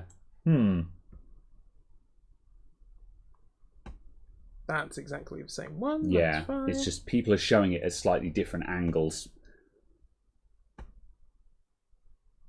And again, that's a crappy one. Because it's a 2-part arm instead of a solid arm. What's this crazy contraption? I don't know. But that's much the same, just a different company, isn't it? Yeah. Similar deal, yeah. I feel like the price scrubbing that we're doing now is something that I can do later when I'm actually going to get my wallet out, kind of thing. Yeah, this thing is kind of interesting. I like the look of that, but I don't, because I could have a camera and a mic and stuff like that on it, but I'd not. Wow! Yeah, like look at that. That's pretty wild. You have no vertical adjustment on one of them. Yeah. Other than just sliding the arm. See, that's interesting because I could have a single clamp that's got the bench cam and a microphone on it. Plus, that claims to be able to hold up a DSLR, which means I would have a camera rig that can support a bigger camera when I eventually do that. Is it me, or does that not look horrifically busy and weirdly photoshopped? Yeah, it probably is. I mean, it's clearly photoshopped by this light effect. Yeah. But I mean, just like the fact that also, why is the camera pointing at the back of the monitor? Yeah. Someone wasn't checking. They never do. I've seen some of the photoshops they do for these product placements are proper like, what? Yeah,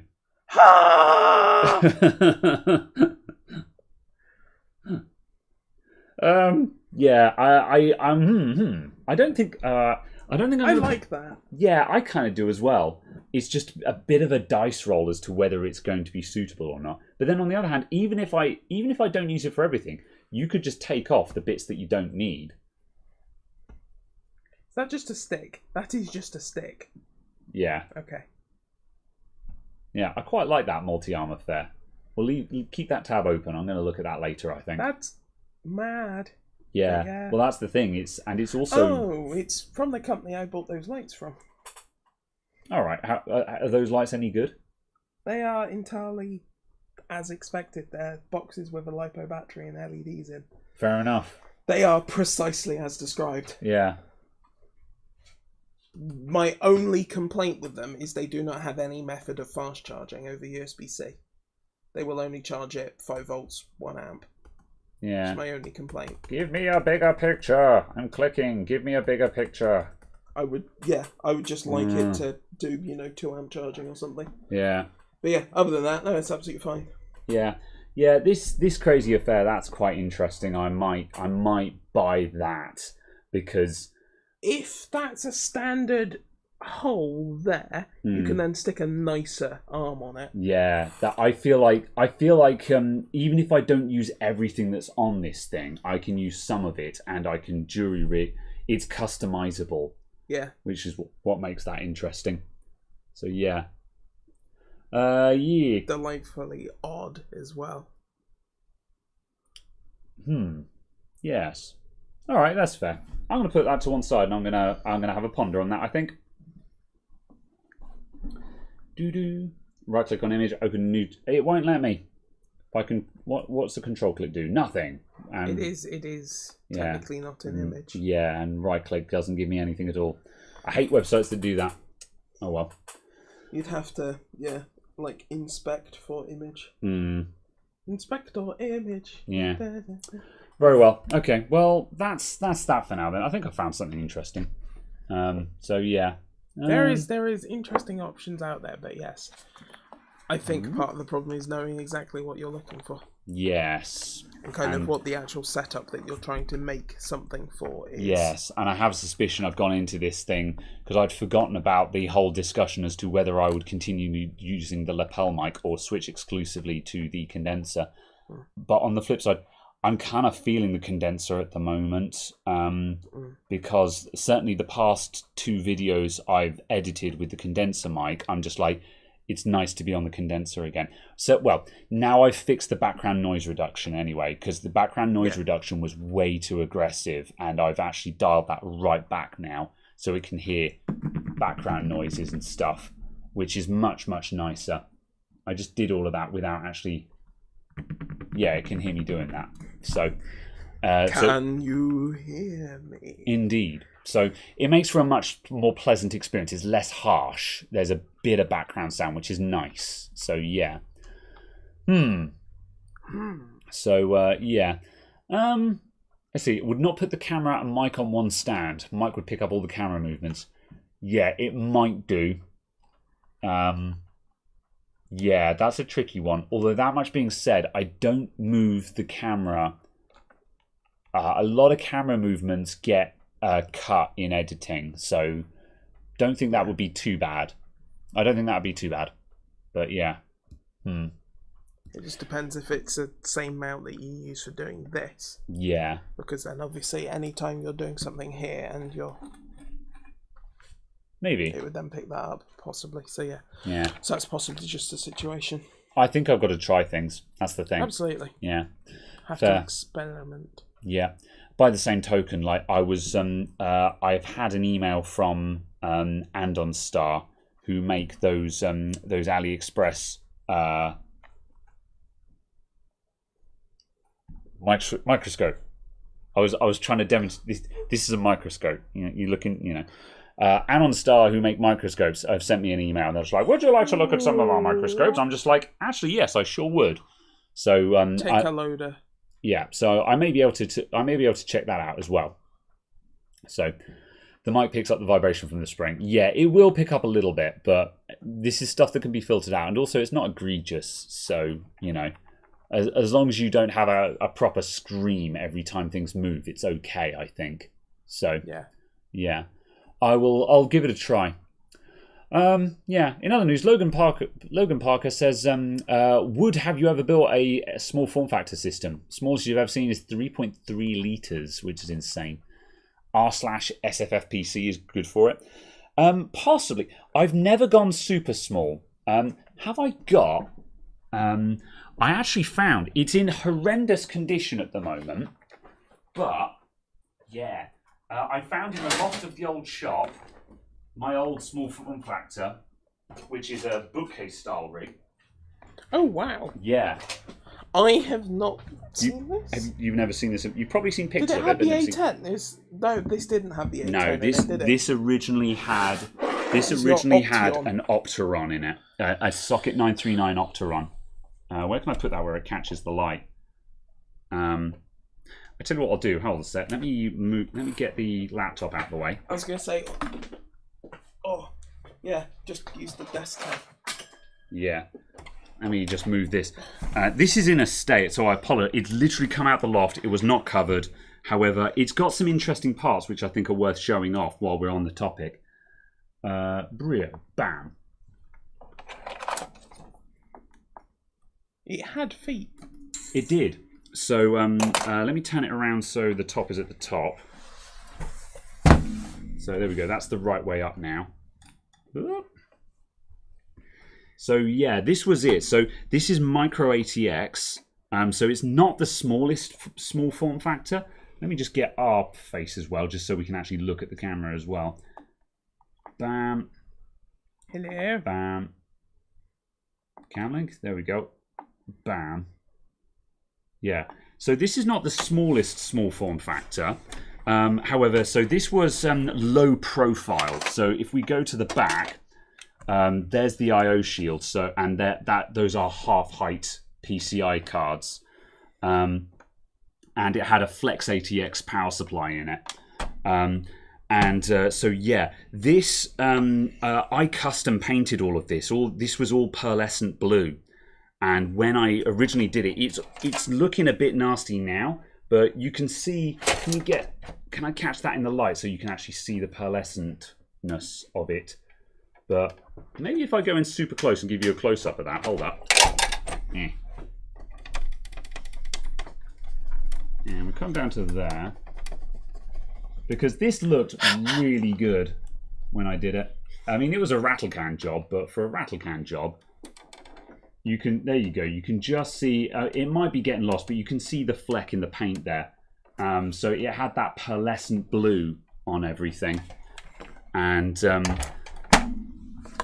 more bits are falling out of it. Yeah. So I had that pearlescent blue on everything. This is also the computer I mentioned on a couple of episodes ago about a DVD drive window mod. This is that DVD drive. All of the actual plastic perspex is missing from this, which is why it's a bit of a finger cutter. But these have all been sanded, so they're not as bad as they look. I see it's a custom window. Yeah, so I cut this window out myself, and I did have an acrylic window mounted on here. That was it was offset by foam pads, so there was an air gap around the side of it, vertical mounted graphics card, and because of the air gap, it was able to draw air in through that air gap.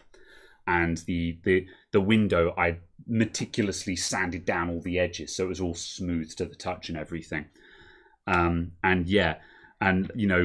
power supply was spray painted, and then I custom braided all the cables. So as you can see, custom braid. I had this lovely triple braid onto the ATX connector, everything in here was braided. All the wires are braided and all the rest of it. Not great braiding. It was probably my first attempt at it. The front panel. So there's the front panel USB. Front panel audio. Sorry, all braided. The whole lot, same braid. All the rest of it. Metallic, pearlescent. It was either way. But yeah, and as I say, I got this down from the loft, and I was like, oh, I still have this, and I am looking at it, going, I wonder how much work is involved in actually getting this back into a working condition. The problem is there's bits here where the paint has been chipped or damaged, and I don't know, I'll never find the same color again. You're right, it was metallic because pearlescent is complete color change. It kind of shifts between purple and blue, but I guess it's definitely more metallic. So yeah.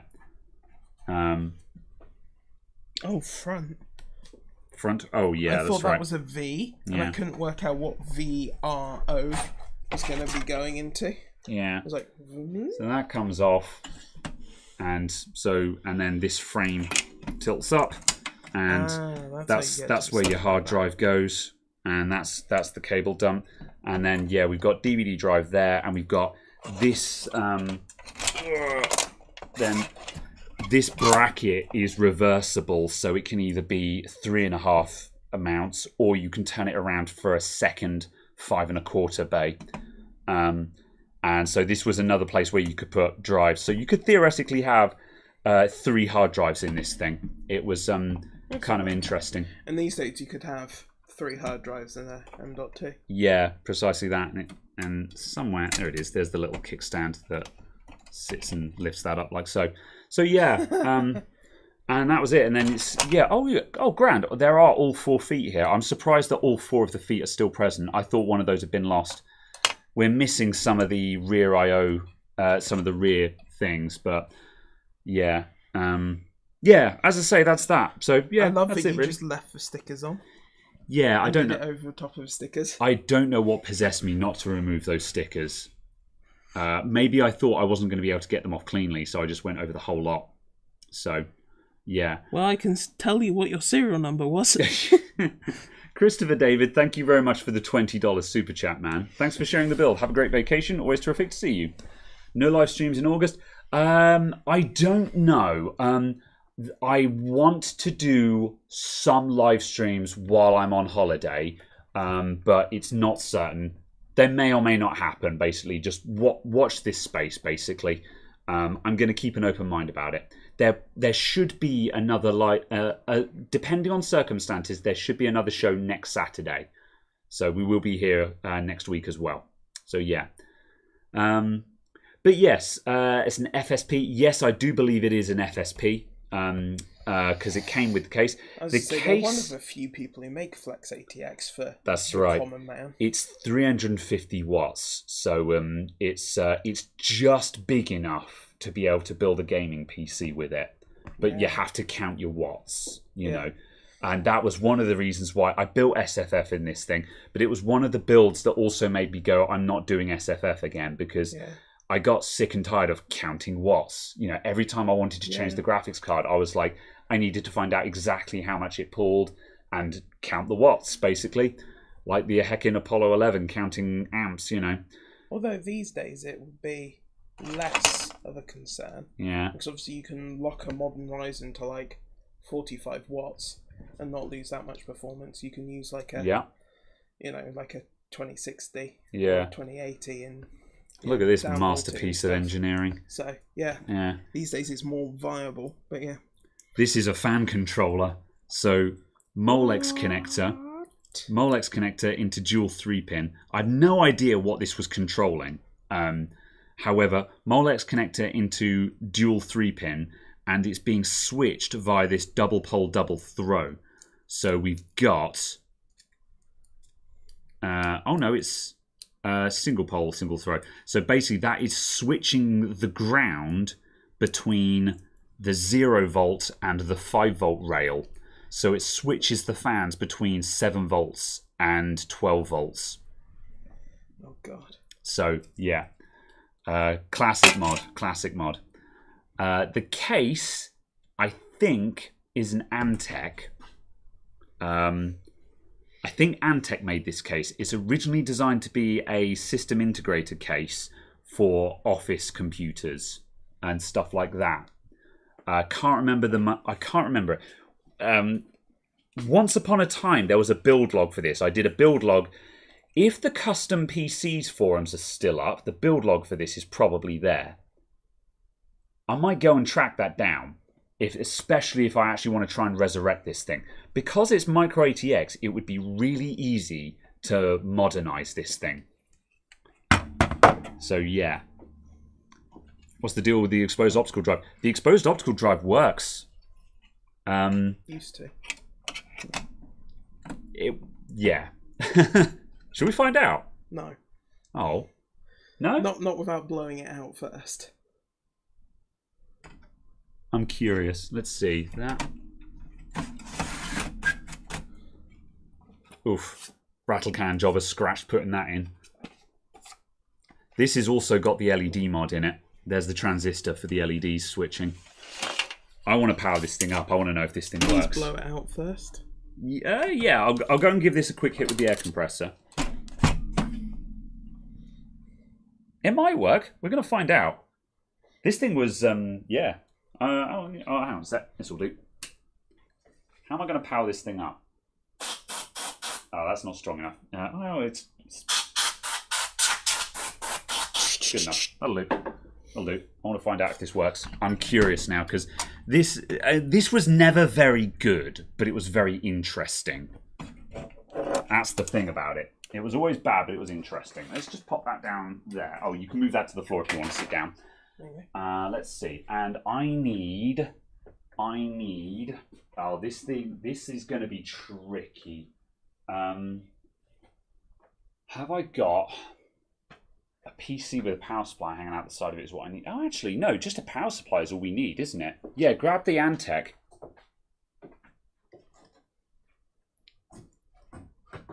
Whoop. The Antec is on its way. We're going to turn this thing on and see if it'll actually spin up a CD and do the lights flashing. It's a ground. You don't need that. It's just grounding the CPU. It's fine. You don't need it. All the power's going into the CPU anyway. None of it needs to come back.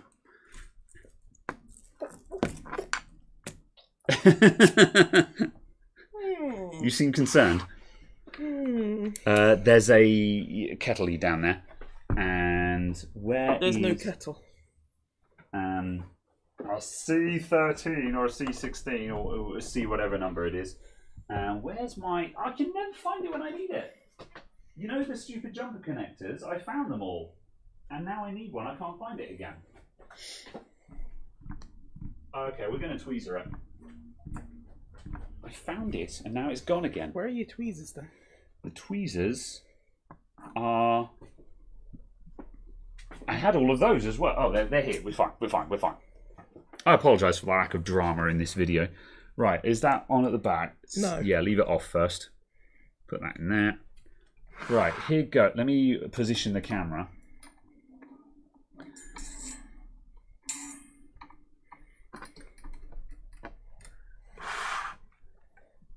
That should do.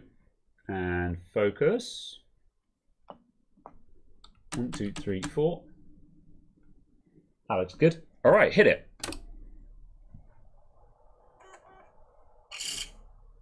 A little bit scratchy. There we go. So you see we've got the always on blue LED illumination. Does it eject? It ejects. I'm going to get a CD. Very well. We're going to put a Windows 7 DVD in it. And you were worried. Look at this thing. It's a work of art. And you see the illumination flashes on drive activity.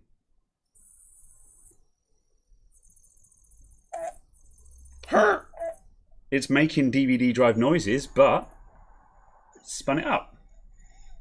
Kind of. It seems to be slightly wobbly. Oh, that's what CDs look like. CDs never spin true. I discovered that when I was designing this. I was just like, CDs are unbalanced as heck. It's very loud because you can hear everything. But yeah, the LED mod was my proudest part of this.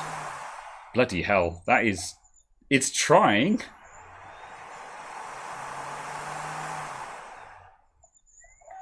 We're both wearing, you're not wearing, you might want to put on your glasses if you've got them. I'm just leaving, goodbye, farewell.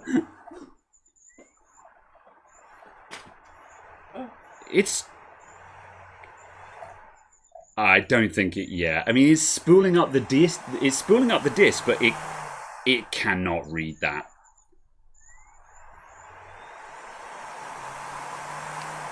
Let's eject. So yes, you're correct, RWL. The LEDs are backwards. They are inverse activity LEDs. So a really good example for this, let me see if I can get you a really good shot of that.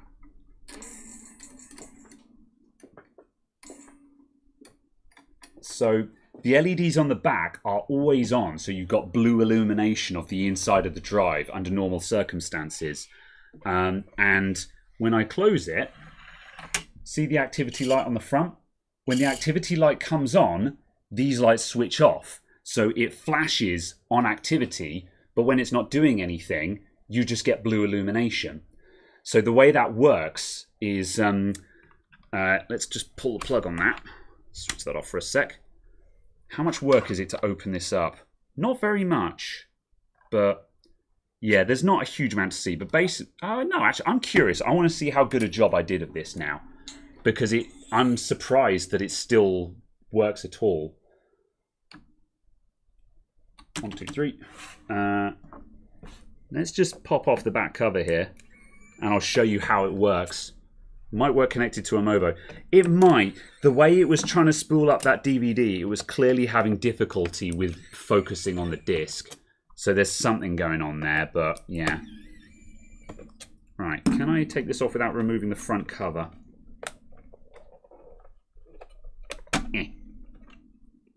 There it is. So, here we go. So there's the activity LED, and as you can see, I've got a wire soldered on to the anode of the activity LED, and that goes back through the drive underneath, goes under this board, and it comes out here. Then this is a NPN transistor, no, a PNP transistor that is wired into the 12-volt rail, or the 5-volt rail, one or the other. So that is sending voltage to the LEDs, and the LEDs have got inline resistors, which torch, there we go.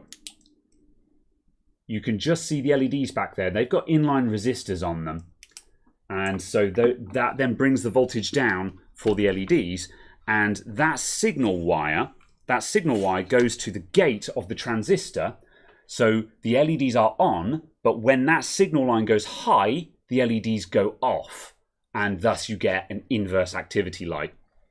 So yeah, and that's it. That's how the mod worked. And I've got a video of this when I originally built it on my personal YouTube that has got like 100,000 views on it or something, which for a nobody channel it's got a lot of views on it for a nobody channel kind of thing.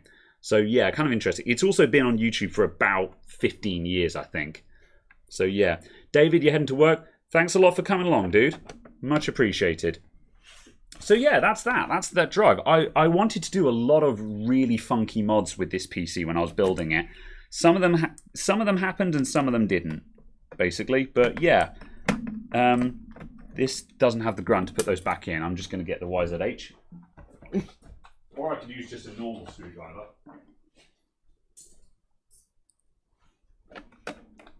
Oh no.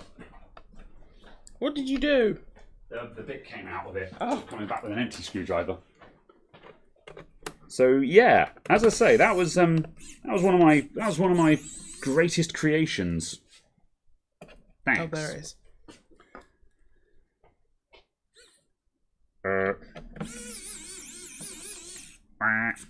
Just watching now. Mod for what? I've just pulled up my old SFF custom built computer, and we've just been taking bits out of it and going, here's a mod that I did. When did I do this?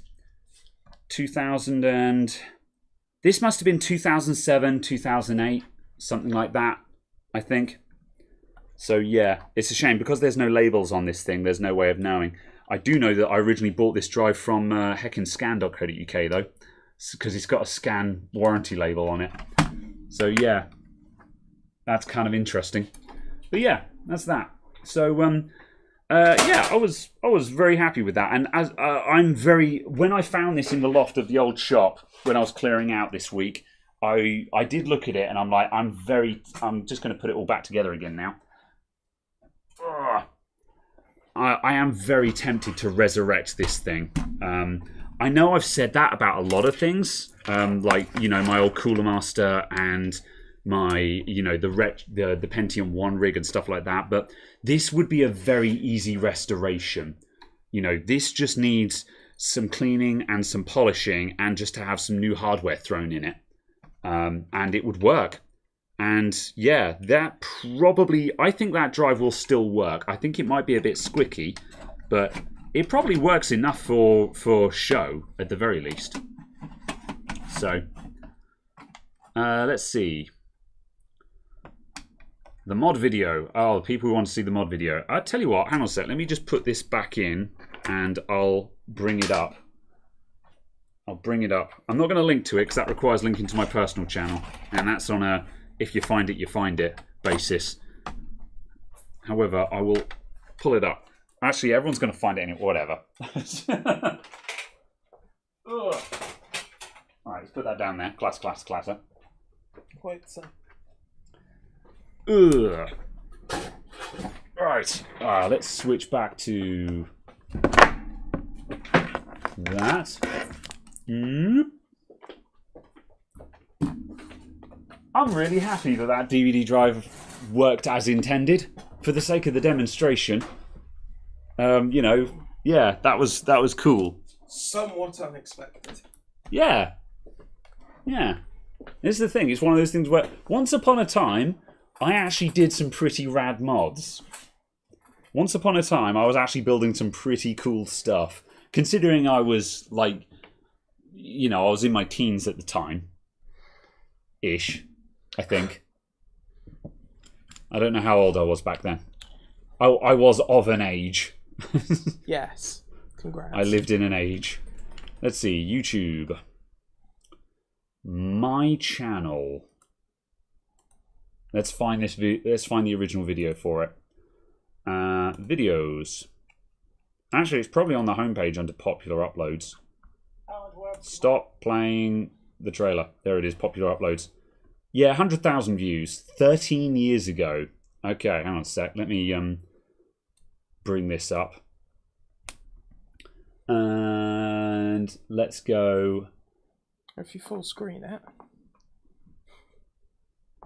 Whoop. Yeah. So this was the original video for it. 25 seconds long. idleentity.net, old things. Yeah, and that was it.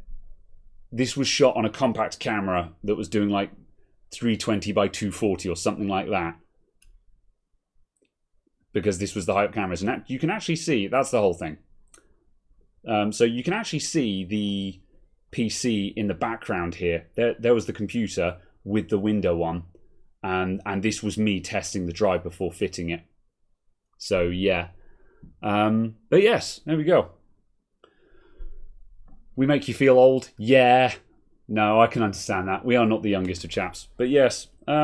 Yeah, that was it though. That was the original video. And as I say, this has always been a video of interest. The comments are filled with people going, that laser's going to damage your eyes. And it's just like, no, it won't.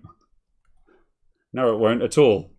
Because in the parked position, there's a metal cover over it. Yeah, and plus also, and when it's otherwise, it's when like it's a active, class. There's a disc in the way. Yeah, it's a class 1 laser that focuses at about 10 millimeters. It's just like, it's fine. It's completely fine. Who cares? There we go. Exploding Duron. Exploding Duron. Is that in the related somewhere or something? I don't have an exploding Duron. I don't have an exploding Duron, but what I do have is a segue to our sponsor. Yeah. Raid Shadow Legends. Shadow Man here. Anyway, yeah, that was kind of interesting, I thought. Yeah, I kind of want to do that. The original topic was SFF computers. I've also got a friend who messaged me on Twitter the other day and said, I want a new computer. I want an SFF build. Can you do one for me? I will happily tell you to do one with an FFFF build. And I'm just like, yeah, I'll do. I said I couldn't do anything until the middle of August. However, I very much want to do that because when I did the Fantex P200, there were lots of people who were just like, that's not real SFF. And I agree. Which is not to say I didn't like the case, but I agree that it's not real SFF per se.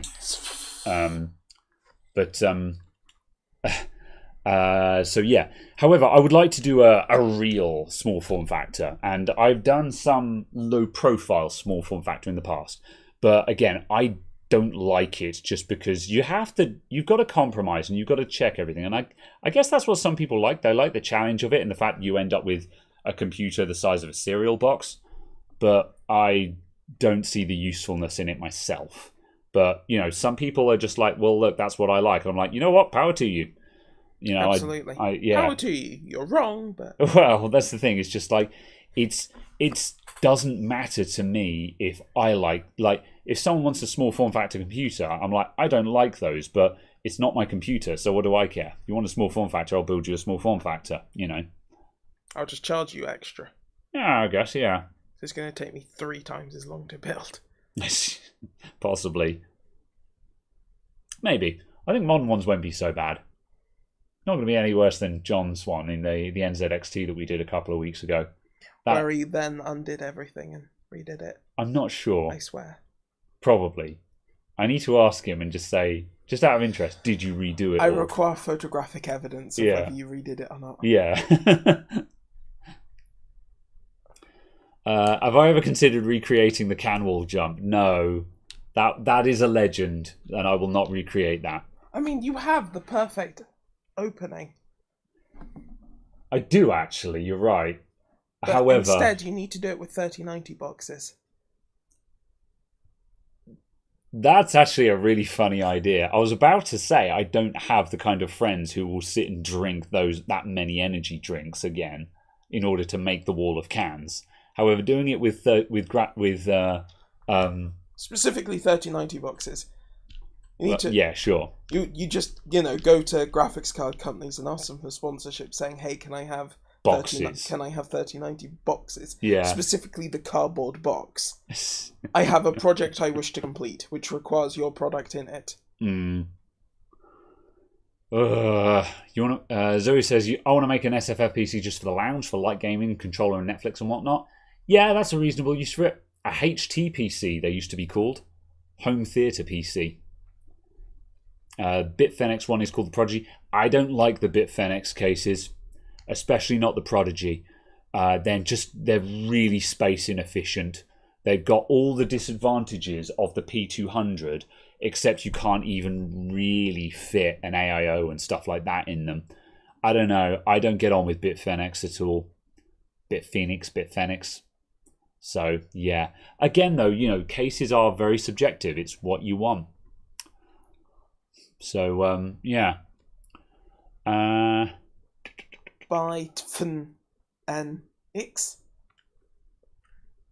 Well done. I don't know. I'm just trying to find more ways of butchering it, as apparently you are.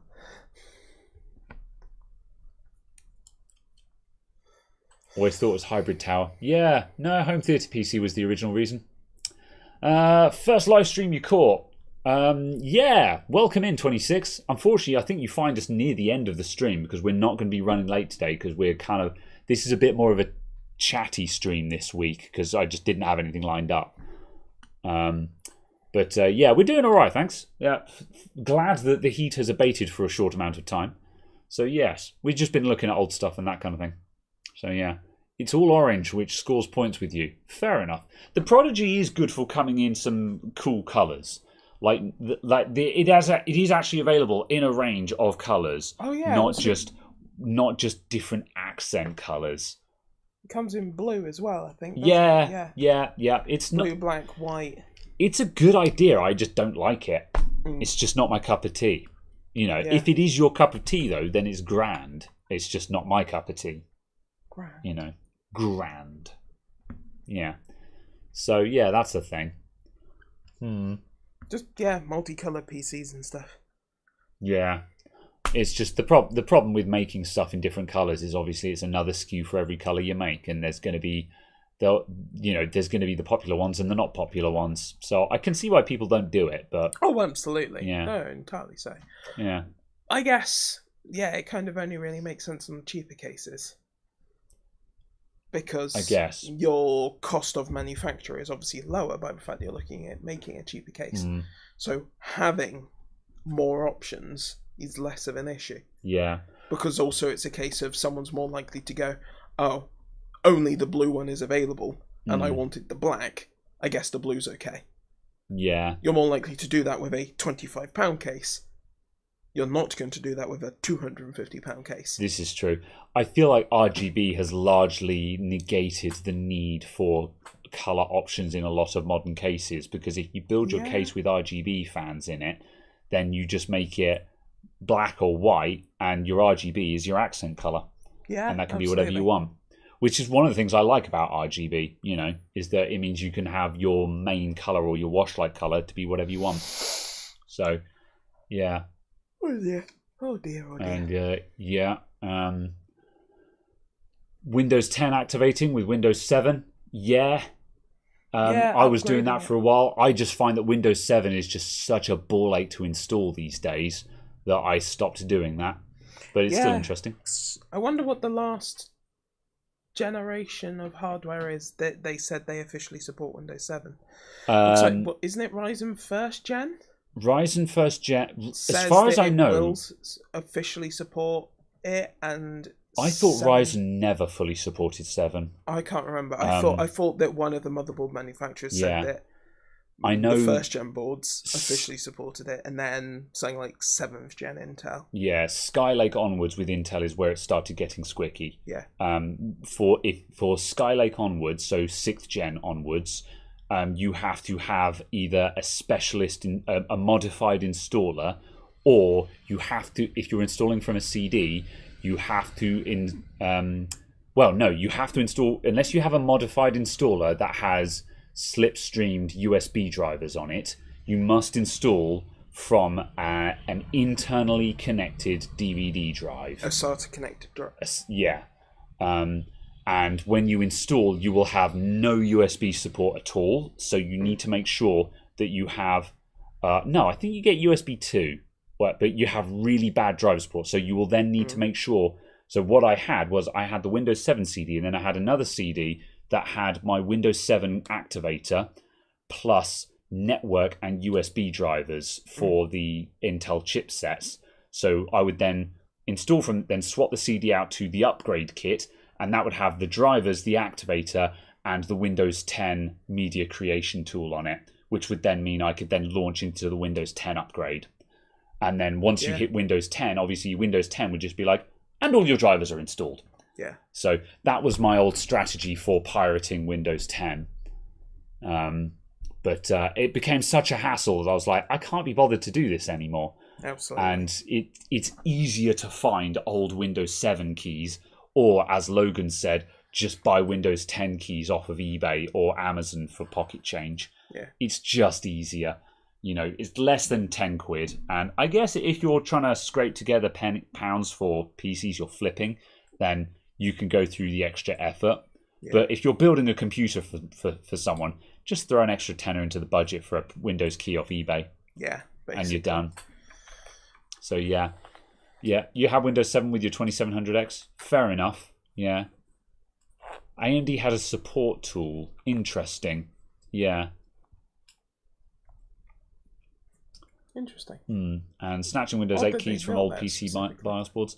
I need to try doing that for laptops. Yeah. I don't come across, although that much being said, I don't come across that many scrap Windows 8 laptops. Yeah. But yeah. Some of the eBay keys are volume license keys. Yeah, I haven't had an issue with any of them yet. Yeah. Also, obviously the other thing is you can kind of go, if it doesn't work, you go, money this back. Doesn't work. Yeah. I haven't had any trouble yet, but you do need to buy them knowing that you're rolling the dice every time. Even though it's a pretty good roll, to be honest, in my experience, but it might be. So yeah. Absolutely. Yeah, I just don't understand why you'd go through the effort these days. Given that obviously, we're 5 years into updates and stuff for replacement OSs and things like that, so it just seems, not worth the effort these days to try and make it work with stuff that definitely doesn't support it, like 5th Gen Ryzen and 10th or 11th Gen Ryzen, stuff like that. Yeah, I can't see any reason to be running... I can kind of almost slightly see a point of having like a 4th Gen or 6th Gen Intel PC around that you stick SSDs into to activate if you were doing it at any sort of volume and you were really penny pinching. I could kind of see a point to doing that, but not massively. Yeah. Because it's just kind of a case where it's like, because you can get them so cheap on eBay. Yeah, and it also comes down to the fact that because I'm not a PC flipper per se, I don't build and sell computers. I just do custom things to order. I don't build that many computers. Yeah. That's the thing. There are lots of people. There's a couple of people in the Adamant IT Discord who make a living just building and flipping computers. Yeah. And for them, obviously, having a consistent strategy for Windows 10 keys is the way forward. Yeah. But it's not necessary for me. They just buy them off of eBay. Yeah. Yeah. Is there a make and model or chassis that fit your definition for real small form factor? I don't know. It's subjective. For me, I define small form factor as anything below micro ATX. Well, I'll rephrase that. Anything below micro ATX or low profile. Because this thing is wherever I put it. That case that I was showing off is micro ATX, but it's low profile, which means I would definitely class it as small form factor, because as soon as you cannot fit standard parts to it, basically. And I don't mean that it won't take the biggest graphics cards. I mean just simply that you can't simply drop in a normal graphics card or a normal power supply. As soon as you have to start getting small form factor specific components, it's an SFF. So yeah. Doo-doo.